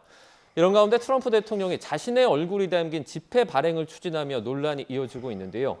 성일광 서강대 유로메나 연구소 교수, 이영종 한국국가전략연구원 센터장과 함께 이야기 나눠보겠습니다. 어서 오세요. 네, 안녕하십니까. 자, 먼저 이 트럼프 대통령이 이란이 핵무기 개발은 물론이고 구매도 불가하다, 이런 식의 조금 날선 반응을 내놓고 있는 상황인데 네. 협상이 조금 더 이렇게 미뤄지고 있는 듯한 모습을 좀 보여주고 있어요. 그렇습니다. 여러 가지 지금 보도들이 나와 있고, 왜 그러면 계속해서 트럼프 대통령이 조건을 더 까다롭게 했는가. 지금 이스라엘 쪽에서 나오는 언론을 보시면 일단 모스타바 카메네이 최고 지도자가 정확하게 지금 최종 서명을 안 하고 있다. 지금 저희들이 얘기하고 있는 어떤 협상에 대한 휴전에 대한 기본 원칙, 네. 여기에 대해서 협상하고 있는 갈리바프나 아락지 외무장관 등은 이 정도는 우리가 할 수 있다고 얘기를 하지만 최종 승인을 받았냐, 이 부분에 있어서 트럼프 대통령이 계속 지금 화를 내고 있다고 합니다. 왜냐하면 모스타바가 최종 승인을 안 해줬기 때문에, 그리고 시간이 계속 늦춰지고 있잖아요. 지금 벌써 저번 주에 5일에서 7일이라고 그랬습니다. 네. 벌써 7일이 지났고요. 계속 시간은 가고 있는데 모스타바는 최종 답변을 주고 있지 않기 때문에 트럼프 대통령이 그렇다면 더 압박하기 위해서 좀 더 까다로운 조건을 더 추가로 해서 다시 이란 측에다가 휴전안을 제시했다, 이런 보도가 나오고 있습니다. 조건을 강화한 수정안을 이란에 다시 보냈다고 하는데 저희가 구체적으로 이 안에 어떤 안이 담긴지는 모르겠지만 네. 상황을 봤을 때 좀 어떤 내용들이 좀 들어갔을 것 같으세요? 기본적으로는 역시 호르무즈 해협과 관련한 부분이 가장 클 것 같습니다. 이번에 MOU 잠정 합의안이 나온 것 자체가 60일간의 휴전을 선포하되 호르무즈는 즉각 개방하고 네. 핵 문제는 그 60일의 휴전 기간 내에 논의하자, 이렇게 돼 있기 때문에 네네. 이란 입장에서는 사실 호르무즈 해협을 지금 덜컥 내줬다가는 뒤에 핵협의와 관련한 협상 관련해 가지고 미국한테 완전히 끌려갈 수밖에 없는 이런 상황이다 보니까 호르무즈 해협에 대한 통제권을 자신들이 계속 가지고 있겠다, 이런 의도를 계속 보이는 것 같고요. 그런 상황에서 또 자신들이 요구하고 있는 그 해외에 있는 동결 자산, 이란의 돈들 이게 한 200억 불, 우리 돈으로 뭐 한 30조 됩니다. 어마어마한 돈인데 이거 빨리 풀지 않으면 우리 못하겠다. 이렇게 좀 지연 전술을 보고 있는 거죠. 네. 트럼프 대통령의 좀 약한 모습을 본 것 같아요. 트럼프 대통령이 보면 지금 약간 시간에 쫓기는 모습이 보이고 있지 않습니까? 그러니까 이란 침대 축구처럼 지금 좀 계속 지연을 시키는 이런 단계인데 이게 카타르의 알사니 부통령이 주말 사이에 기뢰 제거라든가 이런 데 쓸 거라면은 이란이 호르무즈 해협 봉쇄를 푸는 것과 관련한 거니까 통행료 이런 거 이란이 받는 거 좀 한시적으로 허용해 주는 게 어떠냐 이러면서 이란 편을 살짝 드니까 네. 이란이 조금 좀 지금 더 기세가 오른 이런 상황입니다. 동결자산 이제 언급을 좀 해주셔가지고 저희가 사실 이번에 뭐 이런 얘기도 나왔습니다. 걸프 국가들을 통해서 약간 펀드 같은 걸 조성해서 이번에 그 전쟁 후에 있을 만한 그 비용을 부담하게 하자. 그러니까 이란에 주자. 이런 얘기도 나왔는데 이건 뭐 어떻게 되는 겁니까? 그러니까 트럼프 대통령이 아이디어 차원에서 얘기를 했었죠. 이란의 재건 전쟁이 끝나고 즉 MOU 체결이 끝나고 어느 정도 합의가 되면 이란이 재건이 필요하지 않습니까? 뭐 이란 중앙은행은 최소 12년이 걸린다. 어마어마한 피해를 입었기 때문에 네네. 그러면 재건 비용이 들 텐데 이거를 이제 이란 쪽에서는 계속해서 우리가 배상해달라고 요구하지 않았습니까? 전쟁에 우리가 피해를 입었기 때문에 그러나 트럼프 대통령은 배상이라는 용어를 쓰기는 싫겠죠. 직접 왜냐하면 돈을 주진 못하겠죠. 그렇죠. 예. 직접 주기도 싫은 거고 그다음에 미국 돈을 주기도 싫은 겁니다. 그렇기 때문에 걸프 국가들 카타르나 사우디나 뭐 아랍에미레이트나 걸프 국가들이 어떤 펀드 기금을 조성을 해서 3천억 달러 정도 기금을 조성을 해서 이란의 어떤 재건 비용을 대겠다. 그런 아이디어 차원에서 얘기를 했는데 이거 지금 불분명한 게 지금 그렇다면 카타르나 사우디나 아랍에미레이트가 이런 아이디어에 대해서 동의를 했는지 얼마만큼 돈을 낼 건지 이 부분에 대해서 정확하게 좀 구체적인 내용이 나와 있지 않고 네네. 그러면 트럼프 대통령도 이렇게 해주면 그럼 해준다면 이란이 과연 이 부분에 대해서 어떤 거기에 대한 대가로 조금 미국 측이 좀 양보하는 모습을 보여준다거나 이런 것들이 있어야 되는데 아무런 좀 이란 측에서는 구체적인 지금 MOU 휴전안에 대해서 답변이 없기 때문에 네네. 계속해서 지금 이런 아이디어 차원에서 계속 얘기가 나오고 있다 이렇게 말씀드릴 수 있겠습니다. 외신 CNN에서 이란이 지하 미사일 터널 입구 60개 가운데 50개를 그러니까 69개 가운데 50개를 복구했다 이렇게 보도를 했습니다. 예상보다 속도가 좀 빠른 것 같아요. 그렇죠. 작년 6월에 세 개의 그 이란 핵시설을 미국과 이스라엘이 타격을 했을 때도 사실 그게 트럼프 대통령의 말과 달리 다시 좀 복원이 되는 움직임이 있었지 않습니까? 네네네. 이번에도 아마 그동안의 휴전 기간 동안에 빠른 속도로 복원이 되고 있는 것 같고요. 특히 이제 지하 갱도에 있는 미사일 발사대라든가 이런 들어가는 부분을 폭격했던 것들을 다시 복원을 하고 미사일은 지하 깊숙이 있기 때문에 별로 피해를 입은 것 같지 않고 피해를 입었던 발사대를 복원하는 이런 작업이 이루어졌습니다. 그래서 이란이 지금 가지고 있는 미사일이 최소한 1000개 정도는 화강암으로 단단하게 구성된 지하 갱도에 보관돼 있다. 이렇기 때문에 이란도 뭐 그런 부분을 숨기지 않고 있지만 트럼프 대통령 입장에서도 다시 어떤 이란에 대한 공격을 재개할 수 있는 이런 부분들 이게 지금 상당히 좀 제약이 되고 있습니다. 그동안에 뭐 제공권이라든가 이런 걸 완전히 장악했고 이란의 대공망이라든가 이런 게 완전히 파괴가 됐다 이렇게 주장을 해왔지만 실제로 이런 상황에서 공중 전력이라든가 뭐 지상군은 더 말할 것도 없지만 전력을 투입한다는 거 이게 상당히 부담되고요. 호르무즈 해협에 미국의 이지스함이라든가 군함을 투입하는 부분도 이란이 그동안에 빠르게 이제 해안포라든가 이런 것들 미사일이라든가 드론 이런 것들이 복원이 돼가고 있기 때문에 지금은 좀 어렵습니다. 그래서 최근에 보면은 주말에도 오만만 일대에서 이란으로 향하던 화물선을 미군이 이제 납포하고 기관실을 공격해가지고 무력화하는 이 정도 제한적인 선에서의 공격으로 지금 제한되고 있는 이런 상황입니다. 이란의 반정부 매체가 그 페제시키안 이란 대통령의 사임서를 이제 제기를 했습니다. 그러니까 사임을 하고 싶어 한다라는 그런 취지의 어떤 기사 내용이었는데 이란 안에서 권력층 균열이 일어난다라는 내용은 계속해서 나오고 있는 것 같아요. 그렇습니다. 이게 이제 계속 이란의 반정부, 반이란 정권의 성향의 이제 언론이거든요. 그래서 이란 인터내셔널이라는 미디어, 즉 언론에서 계속 보도를 하고 있기 때문에 우리가 조금 이것을 감안해서 보셔야 될 것 같고 어쨌든 이란 내부에서 계속해서 지금 협상을 주동하는 사람들과 그 다음에 협상이 좀 늦춰지는 이유도 어찌 보면 협상 파트는 여기에서 그냥 대충 MOU 이 정도면 우리가 충분히 받아들일 수 있다고 얘기를 했었는데 정작 이걸 가지고 또 이란 내부로 들어갔더니 이란의 강경파, 특히 혁명수비대나 아니면 강경파들 입장에서는 이 정도로는 안 된다. 계속해서 도장을 아직까지는 찍어서는 안 된다. 좀 더 우리의 입장을 더 관철해야 된다. 예를 들면 동결 자산을 확실히 받아야 된다. 아니면 호르무즈 해협에 대해서 우리는 전쟁 존으로 완전히 자유항행을 할 수 있도록 개방할 수 없다.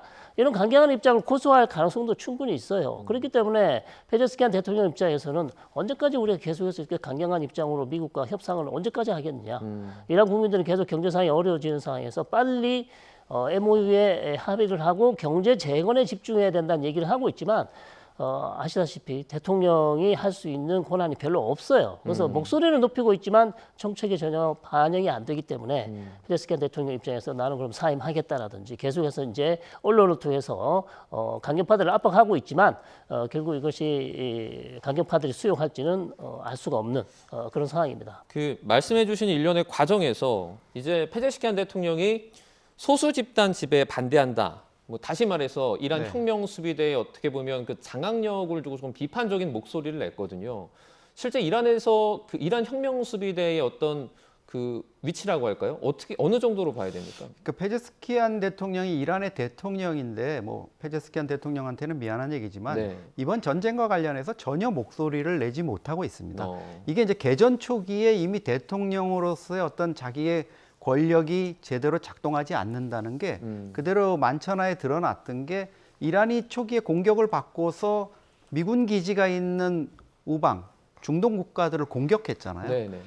거기에 대한 반발이 있으니까 페제스키안 대통령이 나서 우리 이제 공격 안 할게 이랬는데 그 뒤에 이슬람혁명 수비대가 무슨 말이냐 이러면서 공격을 했단 말이에요. 무시를 했네요, 완전. 그렇죠. 그러면서 이제 국제적으로 그 페제스키안 대통령의 위상은 완전히 떨어졌고 그 이후에도 사실 목소리를 내지 못했습니다. 이게 뭐 보면 신정체제다 보니까 모즈타바 최고 지도자의 목소리가 가장 클 거고요.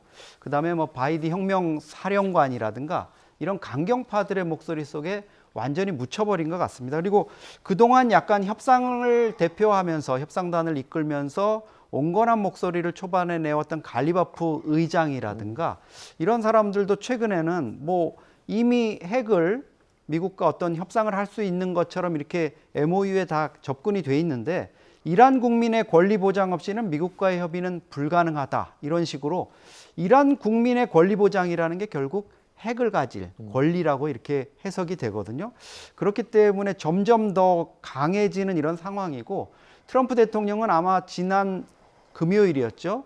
5월 29일 날 트럼프 강요들을 모아가지고 이제 강요회의를 하면서 MOU를 속전속결해가지고 뭔가 끝내려고 그랬는데 이란 측에서 제대로 답이 오지 않고 계속 이렇게 강경한 목소리가 나오니까 이대로 했다가는 내가 오히려 전쟁 재개 자체도 위험하지만 이렇게 어설픈 봉합을 했다가는 내가 내부적으로 더 큰 그에 못지않은 부담을 떠안겠구나 이렇게 하다 보니까 이란 쪽에다가 지금 계속 새로운 요구사항을 던지고 있는 이런 상황인 것 같습니다. 저희도 주말 중에 그 새로운 MOU가 좀 체결되지 않을까 기대를 했었는데 일단은 그 부분은 좀 물을 건너간 것 같고 자 지금 MBC 방송에 따르면 지난 4월에 이제 미군 F-15 그러니까 최신 전투기는 아닌데 그 현대전의 주 무기로 알려져 있잖아요. 그렇습니다. 그래서 이란이 이 미군 전투기를 격추하면서 상당히 이슈가 됐었는데 중국산 무기를 사용했을 가능성이 있다. 그러니까 이란이 그렇게 좀 보도를 했어요. 근데 중국은 또 반박을 했습니다. 그렇습니다. 이 부분은 뭐 최근에 나온 소식은 아니고 오래됐죠. 특히 이제 중국과 러시아가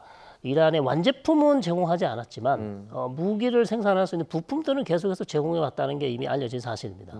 자 그렇기 때문에 F-15 전투기가 그럼 어떻게 격추가 됐는가? 이란이 제공한 맨패스 지대공 유도 미사일, 그러니까 병사가 손에 들고 쏠 수 있는 미사일입니다. 상당히 휴대 가능한 지대공 미사일이기 때문에 이것이 아마 중국에서 넘어가지 않았을까. 한번 보도가 또 났었죠. 그 계약을 체결할 가능성이 높다는 보도가 났었지만 어쨌든 지금 미국은 계속해서 중국과 러시아가 이란에 대해서 무기를 최소한 무기 부품 정도는 계속 제공해 주고 있기 때문에 전쟁에서 상당히 미국이 위협에 처한 경우가 많이 있었기 때문에 이 부분에서 계속 이제 문제 제기를 해왔던 것이고요. 네. 아마도 그런 차원에서 MBC에서도 이렇게 이번에 한번 환기하는 차원에서 다시 한번 중국 관련성을 지금 보도를 한 것으로 그렇게 보입니다.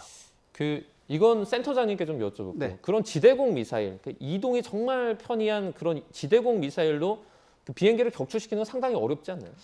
그런데 지금 이제 미국이 격추되거나 F-15가 격추되거나 뭐 A-10기가 격추되고 이랬던 거는 사실 미군이 이스라엘 방공망이 다 제거된 줄 알고 방심하면서 이제 저공 비행을 하고 또 그 실종됐던 미군 조종사를 찾기 위해서 수색을 하는 과정에서 저공 비행을 하다가 그 견착식 맨패드로 불리는 그 미사일에 이제 맞은 거다 이렇게 볼 수 있는데요.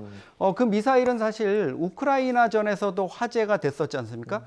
유치원 교사를 하던 여교사가 단기간에 군 훈련을 받고 그 맨패드를 이용한 유도 미사일로 러시아 그 헬기를 격추하는 이런 영상이 공개돼 가지고 저 맨패드라는 게 만만히 봤다가는 큰 코 다칠 수 있구나 이런 그 사례를 생생하게 좀 전해준 바도 있습니다. 네. 자, 이렇게 전쟁이 끝나지 않고 있는 가운데 트럼프 대통령이 자신의 SNS에 계속해서 이제 뭐 합성 사진들을 올리고 있습니다. 뭐 조지 워싱턴이라든지 전직 대통령들과 자신의 어떤 모습을 이렇게 합성한 그런 AI 사진들을 계속해서 올리고 있는데요. 저희 잠시 좀 보여주시죠. 네, 지금 보시는 것처럼 오른쪽에 이렇게 뭐 트럼프 대통령 얼굴을 합성해서 계속해서 이렇게 사진을 좀 올리고 있는데 이건 좀 어떤 연유일까요? 트럼프 대통령 지금 전쟁에도 바쁘신데 여러 가지 또 논란에 지금 주인공이 되고 있죠. 특히 250달러 따른 집회에 자신의 얼굴을 좀 새기고 싶다. 그런 의지를 보여주고 있고 그래서 이 부분에 있어서 이제 미국 건국 250주년 기념 행사가 지금 또 예정돼 있지 않습니까? 네네. 그렇기 때문에 거기에 발맞춰서 자신의 얼굴을 250달러 아마 기념 화폐에다 지금 새기고 싶다는 얘기를 하고 있는데 이것은 미국 법상 작고한 대통령만 가능하기 때문에 살아있는 생전한 지금 대통령들의 얼굴을 지금 집회에 새기는 것은 사실 법을 개정해야 되는 그런 상황입니다. 자, 그렇기 때문에 뭐 법을 개정할 수도 있겠지만 어쨌든 계속해서 트럼프 대통령은 자신의 어떤 공을 드러내고 그런 것들을 보여주기 위해서 이거 처음이 아니에요. 지금 기념 여권, 기념 주화 뭐 그다음에 특별 영주권 여기에도 지금 자신의 얼굴을 지금 이미 새겼거든요. 그렇기 때문에 너무 지금 자신의 모습을 계속해서 어떤 역사적 유산으로 남기기 위해서 그런 이런 작업을 하고 있는 것 같은데요.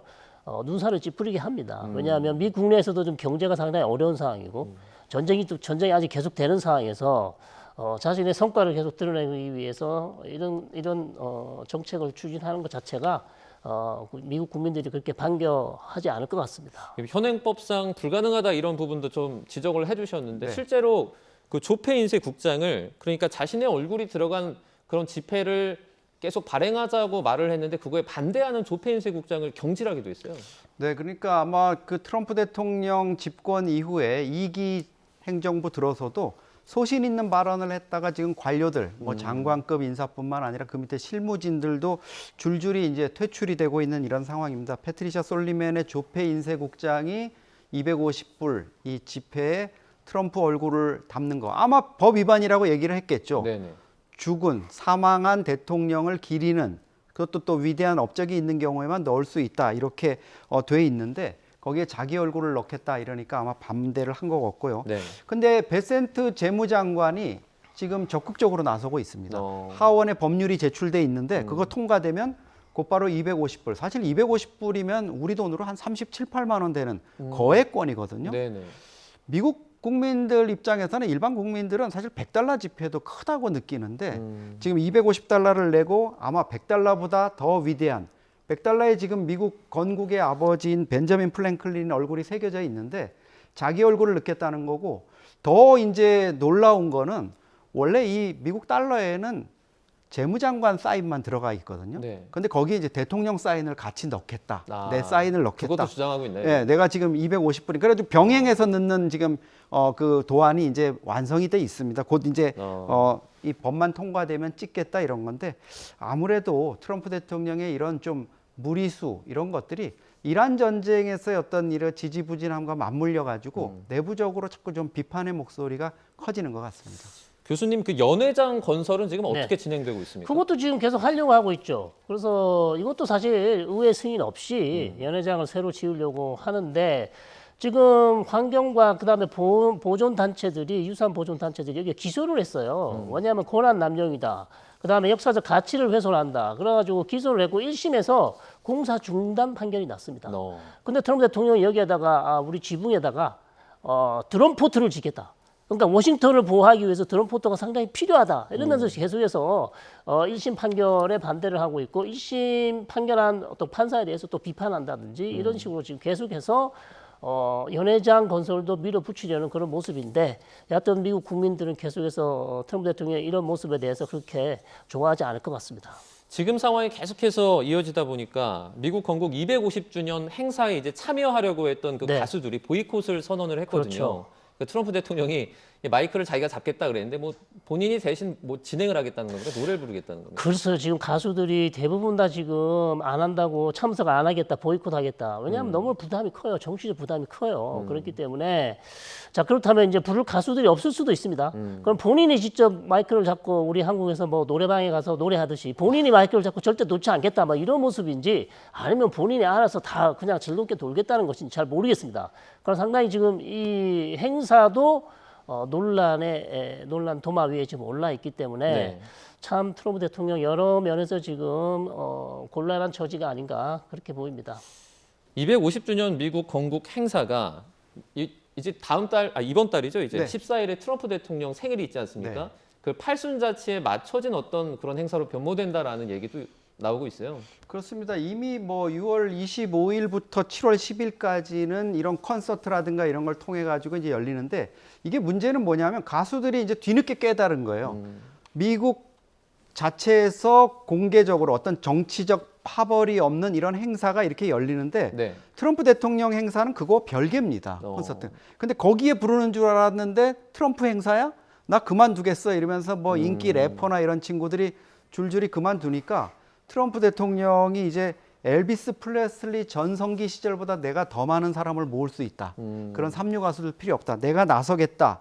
이렇게 했는데 이게 이제 저 뭐 UFC 지금 나오고 있는 UFC 그 옥타곤까지 백악관 안에다가 설치해 가지고 지금 격투기 경기를 하겠다는 이런 구상도 있고 하니까 여러 가지 지금 국민들 입장에서는 고개를 좀 갸웃할 수밖에 없겠죠. 네.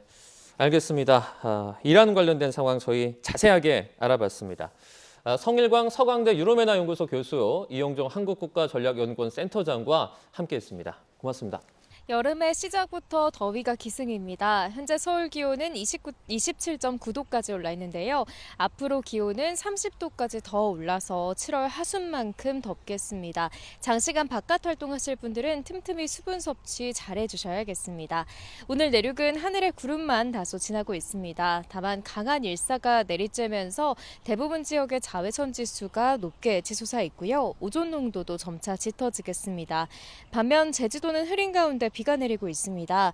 일본 남쪽 해상에서 북상 중인 태풍에서 많은 수증기가 유입되고 있기 때문인데요. 내일까지 제주도에는 최고 120에서 150mm 이상의 큰 비가 쏟아지겠습니다. 밤부터는 비구름이 남해안 지역에, 내일은 일부 남부 내륙까지 확대하겠고요. 곳에 따라 시간당 30mm 안팎의 강한 비가 벼락과 돌풍을 동반하며 요란하게 내릴 수 있겠습니다. 오늘 낮 기온은 서울 30도, 광주 31도, 대구는 32도로 예년 기온을 2에서 7도가량 웃돌겠습니다. 내일은 서울 한낮 기온이 올해 들어 가장 높은 33도까지 치솟는 등 서쪽 지방의 더위가 강해지겠고요. 선거일인 모레는 더위 속 호남과 경남 지방에 소나기가 지날 전망입니다. 남해안과 제주도는 강한 비바람에 너울성 파도까지 높게 일겠습니다. 해안가 접근을 자제하는 등 안전사고에 유의해 주시기 바랍니다. 지금까지 YTN 윤수빈입니다. 뉴스나우 오늘 순서는 여기서 마치겠습니다. 시청해주신 여러분 고맙습니다.